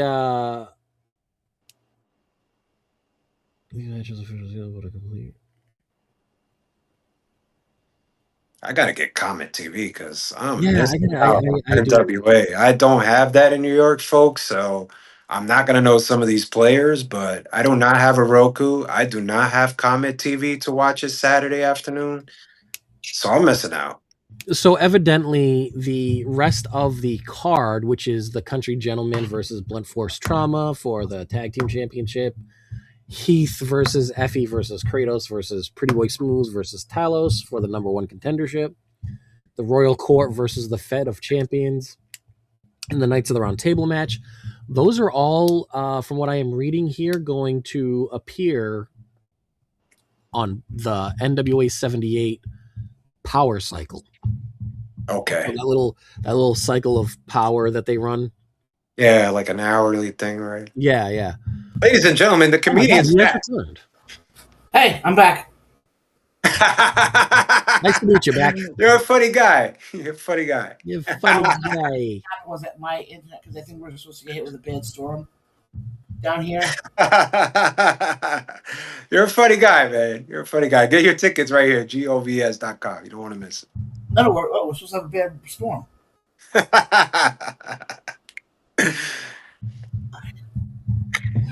Go ahead, John. Sorry. Go ahead. There you go. I cannot. All right, so that is NWA 78. That is AEW Redemption.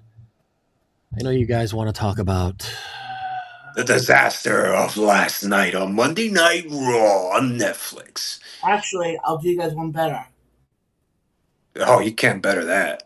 Why don't we do a preview of this weekend? You're gonna do a bit? No, that's a couple weeks from now. I'm saying the reason why everybody's going to Minnesota.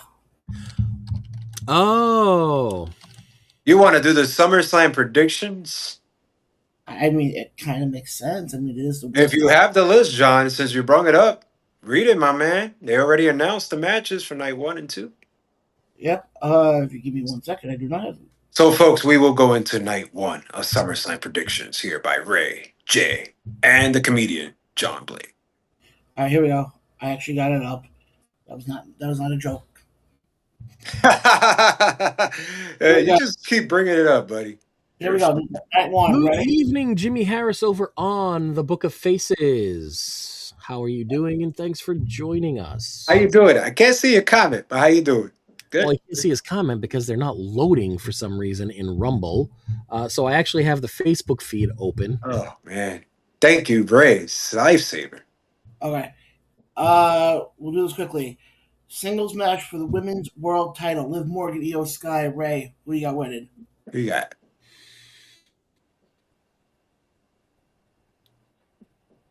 A draw. A draw. First Listen, time. I'm not a. I hate this. I hate how this is going to sound.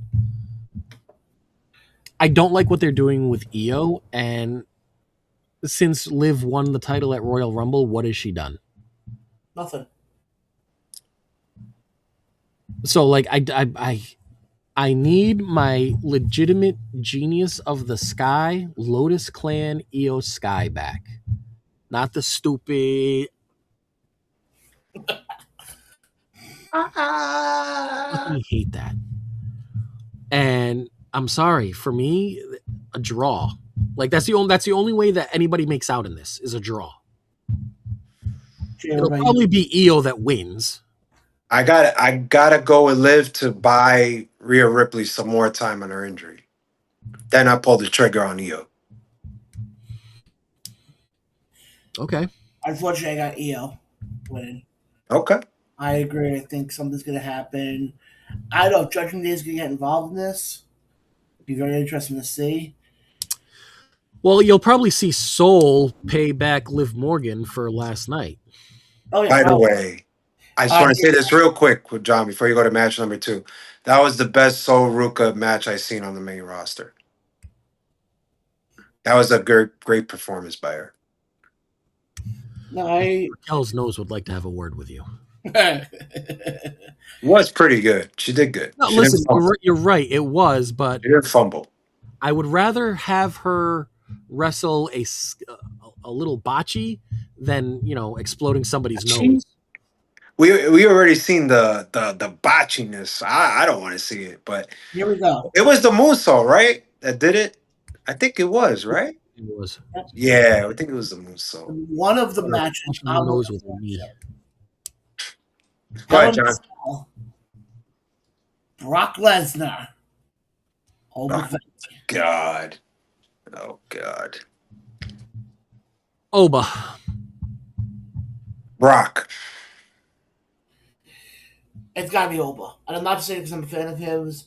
It would just make sense the way they've been presented, the two of them. It would just make sense for have Oba win at this point. Because, hey, you're going to Brock win. What the hell are we doing? Well, not only that, but the original plan, if I'm not mistaken, was for Brock to retire in Minnesota.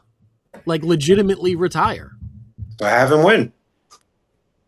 He would never be down for that. Like, you can say a lot of things about Brock. He's always about putting the business first. He doesn't want to do anything that's not going to make him money. Why? And he's old school. You go out on your back. Why we can't have Oba take the loss and because slow burn him? Listen, money. And slow burn him all the way to the road to WrestleMania for the belt. Obviously, he should have won the belt, right?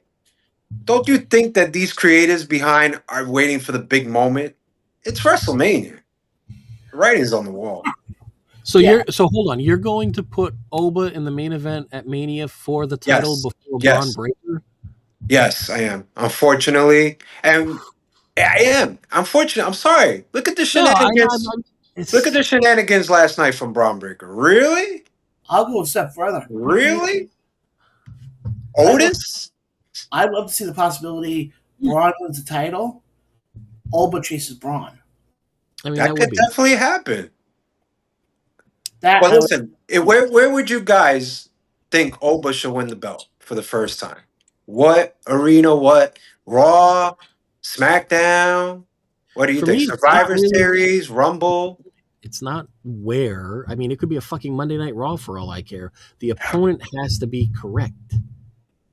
I'm not even talking about the opponent. I'm talking about him winning the belt. Well, I think that's you what I'm should. saying. Like, it doesn't for me. Okay, It doesn't matter where it's at. Like I said, it could to be on me, Monday Night Raw. to It's the me, opponent for me, listen. and it's the story going into it. To me, I agree with you. The opponent is obviously the writing on the wall. It's got to be Roman Reigns or CM Punk or Cody. It has to be the top three stars, right? So for me, it makes sense for him to take the loss, have Brock retire that he should have retired months ago, and slow burn it all the way to Road to WrestleMania. Just slow play it. If he wins, everybody's going to expect him to go for the belt the next night, right? It's the only road, right? What's he going to do after he beats Brock? He's going to go for the belt, right? Or you're going to put him with a mid as He an still Otis. have, Like, No, I got it. You can have still no has King of the Ring contract. but go ahead. Go to the next match. I mean, we've been talking too much about this. Yeah, Jay. Next match is a 6-man tag team match with LA Knight, Solo Sikoa, and Royce Keys versus the Usos and Fatu. Mm, that's how I God feels about the match. I do have to say this. I need them to continue with this face Solo and just let him be. Don't try to critique him. Don't try to alter anything. I don't care if his tie is a fucking millimeter crooked. Do not touch Solo Sikoa during this face run.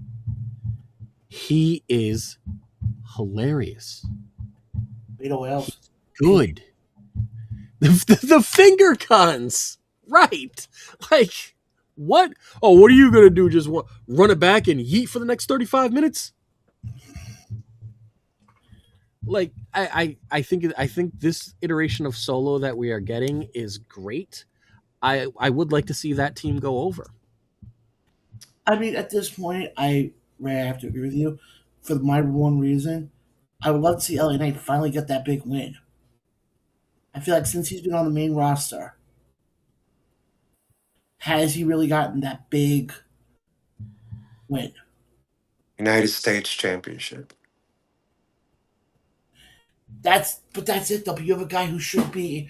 That's a big win. And you said big win. That's a big win. But you have somebody in LA Knight who I feel should be in that main event scene. Oh, he absolutely should be, but He's not. his screw up at Money in the Bank, and he admits it was his screw up, missing the timing. Oh, yeah, that was pretty bad. Like that. It's on Netflix if you guys want to watch it. But I listen, I think we're focusing on the wrong person in this match. I think the attention needs to go to Royce Keys. I think this is Roy Keys' big outcome. He really needs to show. He's been showing me for the past few weeks, especially in the promos with Solo on SmackDown. I think this is the time for him to shine. And honestly, I think this is the time for him to make him heel because the baby face is not working. I think this is the perfect. Oh, I am so glad that you said that because you remember during the promo when I think it was Jim was like, bro, just do what you're going to do and run the play. And he was talking to Solo. Yeah, What if absolutely. he wasn't talking to Solo? What if he was talking to Royce, who has history with Jacob? And who is he best friends with? Jacob, right? What if we see Royce turn on Solo and Knight and join the bloodline with Jacob? Yep. And then can you imagine Jacob and Royce as a tag team? Yep. What? And it will build his stock too. And the baby face is not working. I think this is the perfect time. Even It's when all he about voice was key. in AEW, he wasn't a good babyface. No. I don't mean this in a disrespectful or mean way. His face does not portray on TV babyface. Next match. Next match is the 6 women tag team match. The Bella Twins and Paige versus Fatal Influence. I need Fatal Influence to win. Yeah, I have to. To me, you have to. To I me, need Fatal Influence to win. I don't care who they are up against on the other side. They could be up against the Jumping Bomb Angels and Leilani Kai, or the Jumping Bomb Angels and Wendy Richter. They need to win. Fatal Influence as a stable needs to win that. And Jay's favorite SmackDown superstar of the month is Lainey Reed, by the way. Very impressive. Very impressive. She is good. Yeah. Came a long way. Yeah, we've got 2 more matches for Saturday. We have Gunther versus Nick Aldis, who, while this is all happening, is no longer a general manager. All of his general manager powers have been stripped of him until Sunday, after the match. to me, you gotta have Gunther win. I mean, I got the same. he's the career killer, right? Yeah. So, yeah, I think also as much as I want to hear that man come out and say, "What's causing all this?" And it's because he won. Because I firmly believe that Nick Aldis deserves a solid WWE run. Hey, he got his wish on having a WWE match. Here it is. With one of the best. So salute, brother. If you're gonna put him out to pasture, put him with the best. Put him with the best. Put him with the career killer himself. Yeah. Yep. I think this has to be for Gunther. Yep. Because because here's the thing, right? Aldis wins, yay! I'm ecstatic. A bunch of Nick Aldis fans are ecstatic. But what does that do to the career killer gimmick? What does that do to Gunther? I haven't heard it since this past Friday on SmackDown when he said I'm the career killer. That's the first time I heard it in weeks. Right. Like you're the career killer, but yet you lost to the guy who hasn't wrestled in 3 years? Yeah, 3 years, they said. So, as much as I don't want it to be, it has to be Gunther. Yeah. And then the main event for night 1 of SummerSlam. Your undisputed WWE Championship. CM Punk, your champion. Cody Rhodes, the challenger. John, I was wrong. I owe you an apology, my man. This is closing out night 1, like you said. Yeah, and it's okay. To me, Roman will always, when Roman's champion, he's always going to close out night 2. I guess he likes Sunday nights. I'll put it this way: Punk wins here. I have Punk winning. You have Punk winning. That your brother there, Luis Martinez, Jay, cut last week when Cody and R-Truth were backstage. I remember. And Priest turned around and had a line in there. And I think it really holds merit to what he said. I'm like, a lot of the boys in the back are tired of the fact that the same people are in the damn title picture. The same 6 people, I believe. Just Punk and Cody. Go ahead. But to me, they did. I was doing some research last night. Cody has been either held the title or has been in the title picture since WrestleMania 39. Top merch guy. we're about to hit WrestleMania 43 next year. Okay? Cody Rhodes has been involved in the main event scene, either, like I said, either has held the title or has been within the title picture since WrestleMania 39 when they were out in LA. Eventually, and I'm not saying, oh, he has to go away, he can't. No. I'm saying let somebody else get a shot. Okay, I'll say this. I have Punk winning, but he doesn't win on its own. That's all I'm going to say. Who do you have help? Could be any return that we never seen. It could be a Randy Orton. Could be a Drew McIntyre. I've Maybe actually somebody we never saw that we never thought. heard that theory, though, about Randy coming back to screw Cody over. Why not? To run back that story. Why not? But to me, I think you keep Cody, if you can keep Cody out of the title picture till WrestleMania next year, give him like 6 months away from the title picture, I don't think fans are going to get so upset. I think if he does win Saturday night, I think the fans are going to turn him heel. Because it's like, oh great, you have to have the title again. I don't think so. I don't know. I don't know about that because we got a good pop Friday on SmackDown. I think Cody's got this fucked up notion in his head that I'm not turning heel. I'm never going to turn heel. I am not that guy. And I think he firmly believes it, so it's not going to happen. Yeah, but stupid question here. And I know I'm batting 1,000 with these tonight. Wasn't there another wrestler back in the 80s who everybody kept saying, he'll never turn heel, he'll never turn heel? Hogan. Thank you. Okay. Me. Look at how Cody... I don't want to go into the whole thing on this right now because we're doing this another time. But look at how Cody dresses, okay? Coming in with a three-piece suit. Always. And always holding the title like Ric Flair. Money. Oh, hold on. Hold on, because I got one for you. I want you to close your eyes. And I want you to think back to Jim Crockett Promotions. Ooh, going way back.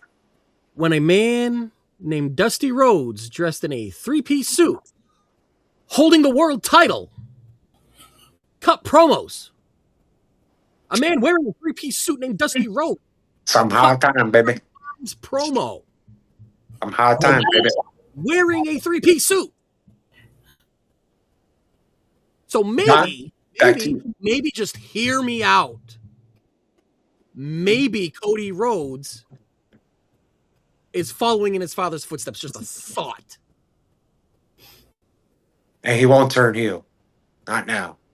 WrestleMania, baby.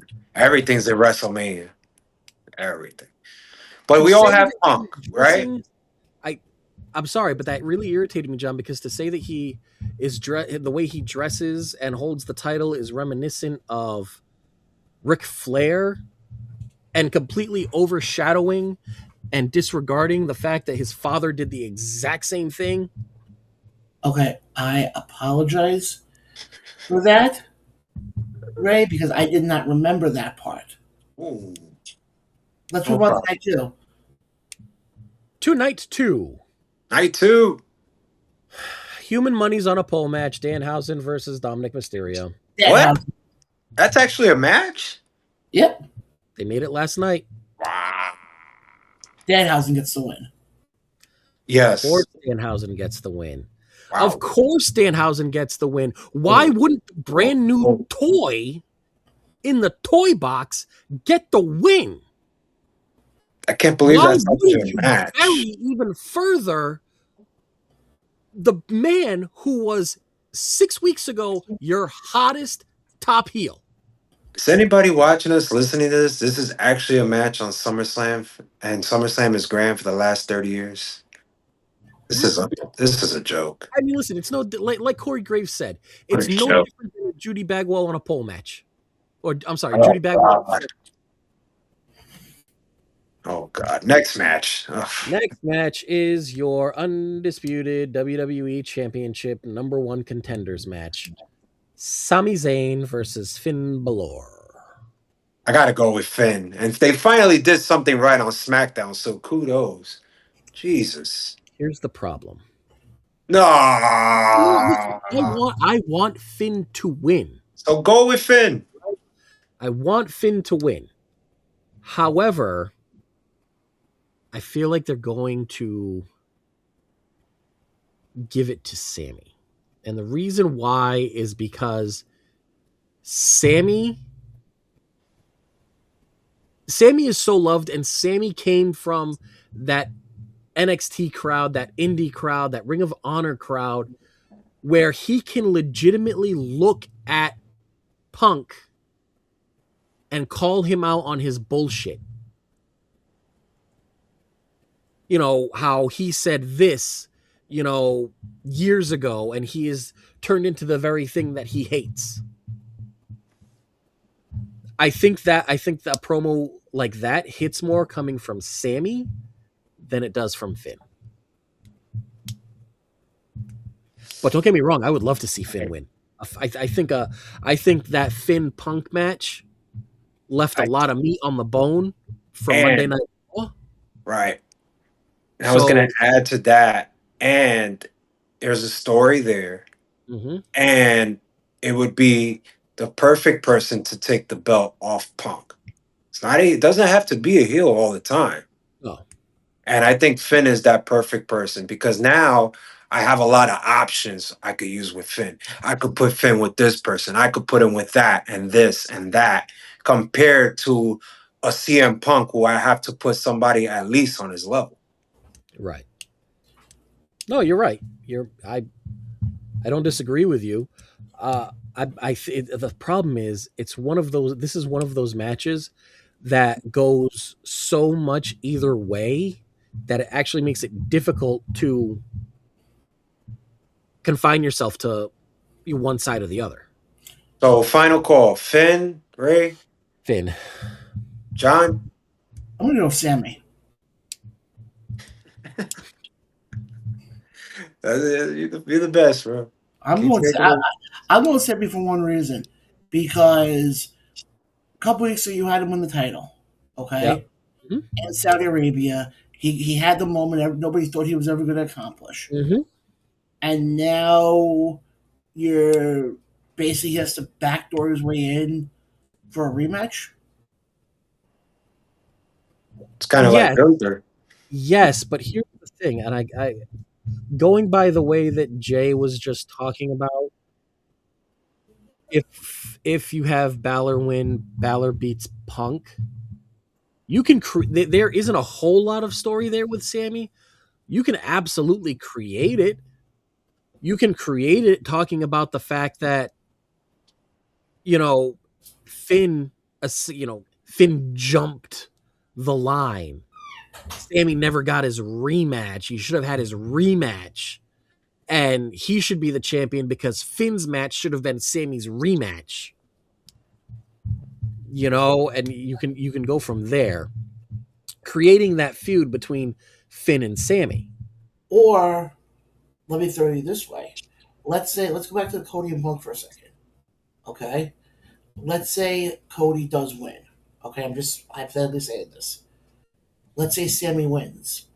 There's a story right there. Sammy can turn around to Cody and say, "Oh, that should have been me.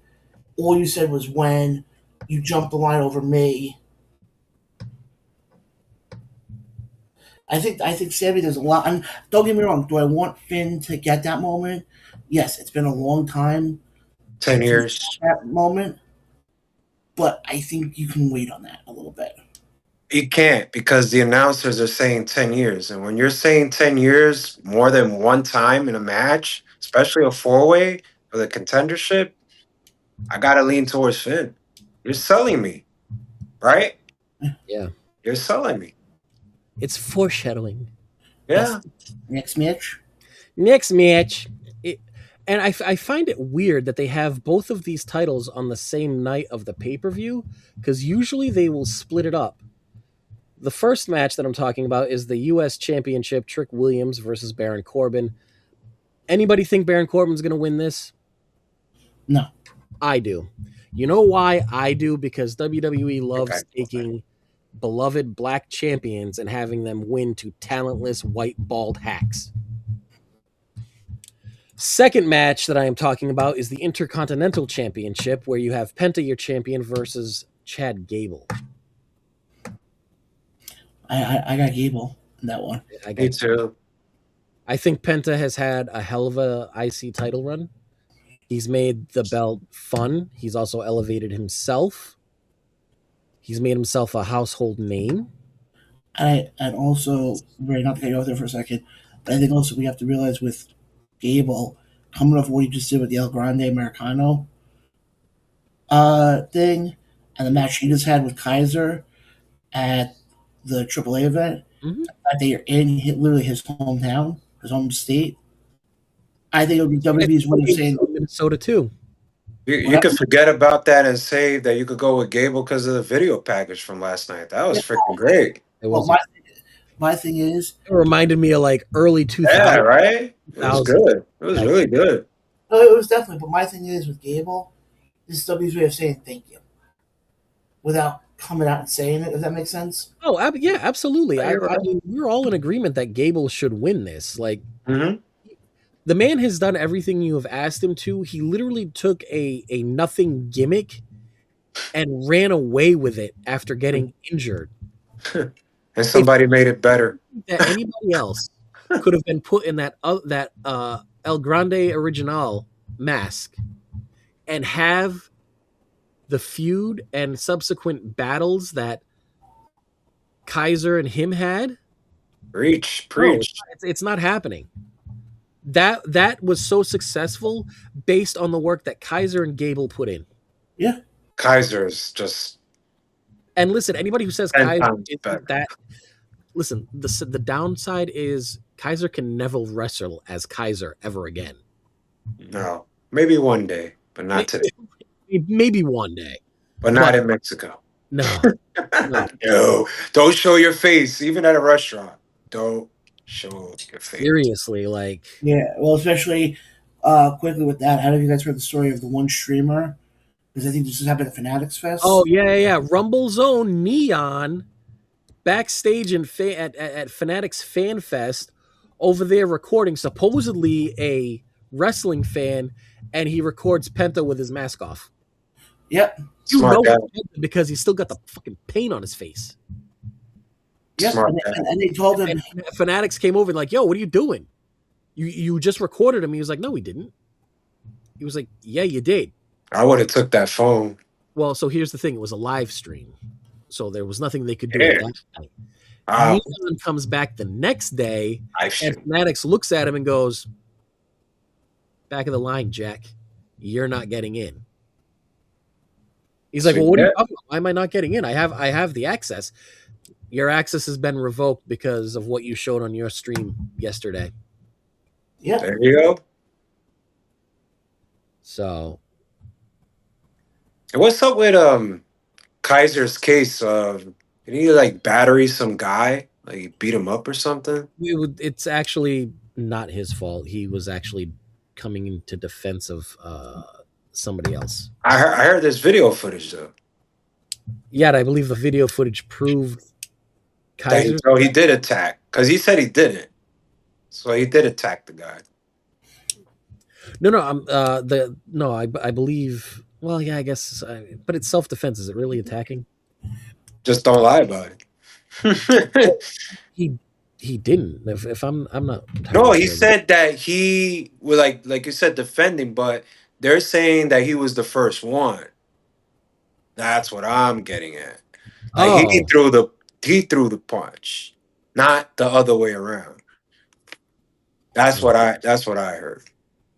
Yeah, I know. That's why I want to see that. But I don't know anything about it. But if you guys know, keep me updated. Yeah, we will. Absolutely. Matches. Let's see. What else do we have to do here? We did the human. Oh, yes. The 5-woman ladder match for the interim WWE Championship. This is Tiffany Stratton versus Jade Cargill versus Charlotte Flair versus Chelsea Green versus qualifier to be determined. I got Nia Jax on that one. AJ Lee. Right? I got Nia Jax. She's been screwed for 2 weeks. You got to put her in that spot. Like, got to. Yeah, I think it should be Nia. It should be Nia. Let's see. I think that it should be Chelsea Green. This is kind of tough. I would like for it to be Chelsea. But Okay. there's a part of me that's telling me it's going to be Charlotte. Something is just telling me they're going to try and run back the Charlotte Rhea story from WrestleMania 36. Okay, you lost me there, but I actually was kind of agreeing with you that it's leaning towards Charlotte, but I really want to see Jade. But I am with you, John, on leaning, but not for that reason. Hell no, not for that reason. But to me, that's I think the bet. As much as I love her to be Chelsea because I think she's freaking earned it. You got a point there. Why I think it's going to be Chelsea, because this to me is looking like it's shaping up to be Razor Ramon versus Shawn Michaels for the both titles there on the ladder. And Rhea just seems like it would, personality wise, it seems Rhea is closer to Ramon, to Scott Hall's, whereas Chelsea seems closer to HBK. Okay. Can I just say this about your theory? Yep. I disagree. Here's why. This past Friday on SmackDown, Tiffany was in the back cutting an interview, and Blake Moreau comes out. Blake Moreau cuts a promo on her and say, hey, you're the champ, this and that. Nobody should hold you, but you just got to know how to stay on top. It all has to be about you. Talking about the whole glamour, right? That's why I could kind of see Tiffany, you know what? I'll backstab Chelsea even though she's about to win, but I'll just backstab her and put her in that storyline with Tiffany. So you have Tiffany 2 belts? No, well, obviously Tiffany's not going to win, but I'm just saying that Tiffany doesn't need to win this match, but she could be the person to screw Chelsea in the match. Okay, I see that. Thank you, Blake. But that's what I got out of that backstage segment. I don't know if you guys saw it. Yeah, I did. Yeah, you saw it, right? How she was like, oh, you're the champ, but you don't know, you got to know how to stay on top and be all glamour, this and that. It's like basically saying you don't need Chelsea. I do want to know who this qualifier is. Because Could it be Blake? That could change the game. Blake could change it. Hell of a debut. It would be. Jada Parker? Nah. Still needs a little more work. I think you gotta have for whoever the qualifier is, the fact that we're ready, Tuesday night NXT is done. So Thank God. Friday with SmackDown. Let's see if we get the announcement. If we don't get the announcement Friday,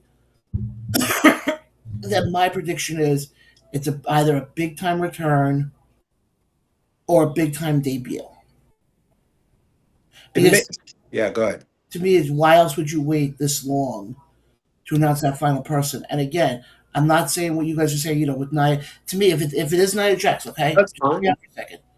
If it is Nia, why not make the announcement already? I think if you do AJ Lee as that announcement. Because you want people to tune into your go-home show, goof. I understand that. But you know what the surprise would be? Also, you get AJ back, going for the interim women's title, and then potentially have a generational match of AJ and Rhea? Maybe. Yeah, I mean, for me, I think Blake is kind of like leaning it because the NXT matches she has, it's always been like street fights or like tables or chairs. This is probably up her alley, the debut her. My thing is this also. Let's say, hypothetically, you're doing this at WrestlePalooza. Let's say they're doing it, this match at WrestlePalooza. Okay. More than likely, you're only going to have maybe 5, maybe 6 matches on the show. And you want to have, especially when you don't have the 2 nights and you have the one night, you want every match to do well. Okay? And after what we're seeing with ticket sales for SummerSlam, Bad. who you don't think a potential AJ Lee Rhea Ripley match isn't going to put butts in seats? It will, but they're not available. No, but again, we don't know what like I said, this is why I think Friday night's gonna be very interesting to see. Because if they don't reveal who it is and they wait until Sunday, then to me it's either a big debut or a big return. Okay. What if it's Naomi? Wow. Where's she been? I've totally forgot about her. She's pregnant. That's Well, a good she already one. had the kid. That's a good one, Ray. I totally forgot about Naomi. Wow. Where the hell's she been? Having a kid. Yeah, have a kid. Pregnant. But I can't believe it. even Naomi fits into that. I totally forgot. I can't I- believe it. Sorry, I'm just forgot about Naomi. Good. You could have Naomi, Kehlani Jordan. What's her name there? Not Ren Sinclair. Kendall Gray. Kendall Gray. Thank you. You know, I don't know. Because to me, then, like what I do said, you have to do in order to find out, John? John. tune in and find out. John, I ask you this. If you're the booker, how would you play it out? Sunday or Friday? I would do Sunday. Give that moment. Because you're gonna have all these other moments, you're gonna want this match to all of a sudden be like, oh, it was a good match. Because then, A, it gets people interested. B, it gets people who are gonna want to sit there and say, oh, let me go spend either get it for free or spend the $30 to get the pay-per-view on Sunday. Mm-hmm. And then talk about that. My thing is this though. Look at that moment that you could have if it is a Naomi, if it's an AJ Lee. Okay, so my question to both of you guys. We all can agree this SummerSlam is not great. We could all agree the ticket sales are bad. Yes. Do you feel that a major return will come this weekend, whether it's night 1 or night 2? Yes. Great. It's possible. I think you could easily make an argument for a big return for both the men's and the women. Easily. Now, hold on, because I actually agree with you on that. Here's the thing going back to John's booking idea. And John's booking idea would work well if we didn't have 24-hour news cycles, if we didn't have social media, if we didn't have people actively looking to try and spoil things. John's idea would also work if we were talking about a wrestling company run and owned by wrestling people. But we're not. We're talking about a wrestling company that is owned by people who are more concerned with the bottom dollar than with the product. So, with that being said, that is why your reveal will be on Friday. Because and I guarantee you they are looking at it this way. If we do the reveal on Friday and it's a big reveal, people will buy last minute tickets and last minute pay-per-view. Whereas if we do the reveal on Sunday, no. But people are less likely to buy for that. The unknown. But it's a big match too. Wouldn't that also lead people to buy tickets though? Because of the point of they don't know? Not as much as knowing who it would be. How many times does WWE let you down? My question is this: is this match free on the ESPN? This ladder match? I don't know. They haven't announced it yet. Hold on, I want to get somebody else's opinion here. Hold on 1 second. I know they're gonna give something free. They have to. It's SummerSlam, so it's got maybe the Brock match. Yeah, probably right. Yeah, Brock probably. match. Brock does like going on early so that he can have his steak plane and left the fuck alone. Bada bing, bada boom. Did anybody catch last night when Brock walks away, and then Paul Heyman kind of whispered in his ear, and he just comes right back? I thought it was because he had the key in his It's mouth. like, yeah, you need to go back. You need to go back. Oh, okay. I thought it was because he still had the key in his mouth. I don't know. I just felt like he told him like you need to go back and have that face off or something. Like I don't know. It just felt too random. Hold on, guys. I have the fact checker for here for a second. There we go. Fat check. You were booking. Would you have, since we don't know who that fifth person is, we just really had a half-hour discussion about this. Would you announce the person Friday on SmackDown or Sunday at SummerSlam? Sunday at SummerSlam. It builds up the excitement. I am telling you right now, you do it Friday. If TKO is truly in charge of this, the reveal will be done Friday in hopes of selling more tickets to Sunday. Well, I'm telling you right now, if they wait till Sunday, the chance is much smaller that they sell more tickets. Now I'm kind of leaning towards Blake. All right, and then quickly we got one more match. Go ahead. Roman Reigns, Seth Rollins. We all know Reigns is winning. Roman and Seth. I don't know. Haven't they been friends for like 30 years or something ridiculous thing? Yeah. Yeah, like their whole lives. Kind of ridiculous if you want the truth. But who do you see I think winning? it's ridiculous. Who do you see winning? I thought it should have been night one to close, but Roman. Okay, so you see Roman winning. But I think it's ridiculous, the whole thing. Roman. We all know Roman's winning. Like, The only one more ridiculous is Over and Brock. Oh, the only thing I will say quickly about that from last night, I feel sorry for that cop who almost had his head. oh my God! That was a botch that could have been a break. Let me tell you. That's what you can tell. That was a huge botch. And it's weird. What did the cop weigh? About 103 pounds. Wasn't like he. I don't think. I think it was the fact that he over rotated. Yeah. Well, my question is this: He almost landed on his head. when did they ever get a weigh-in for? Yeah, they never did. I don't know. For Hell in a Cell. And all of a sudden, by the way, Obafemi is only 302, not 310.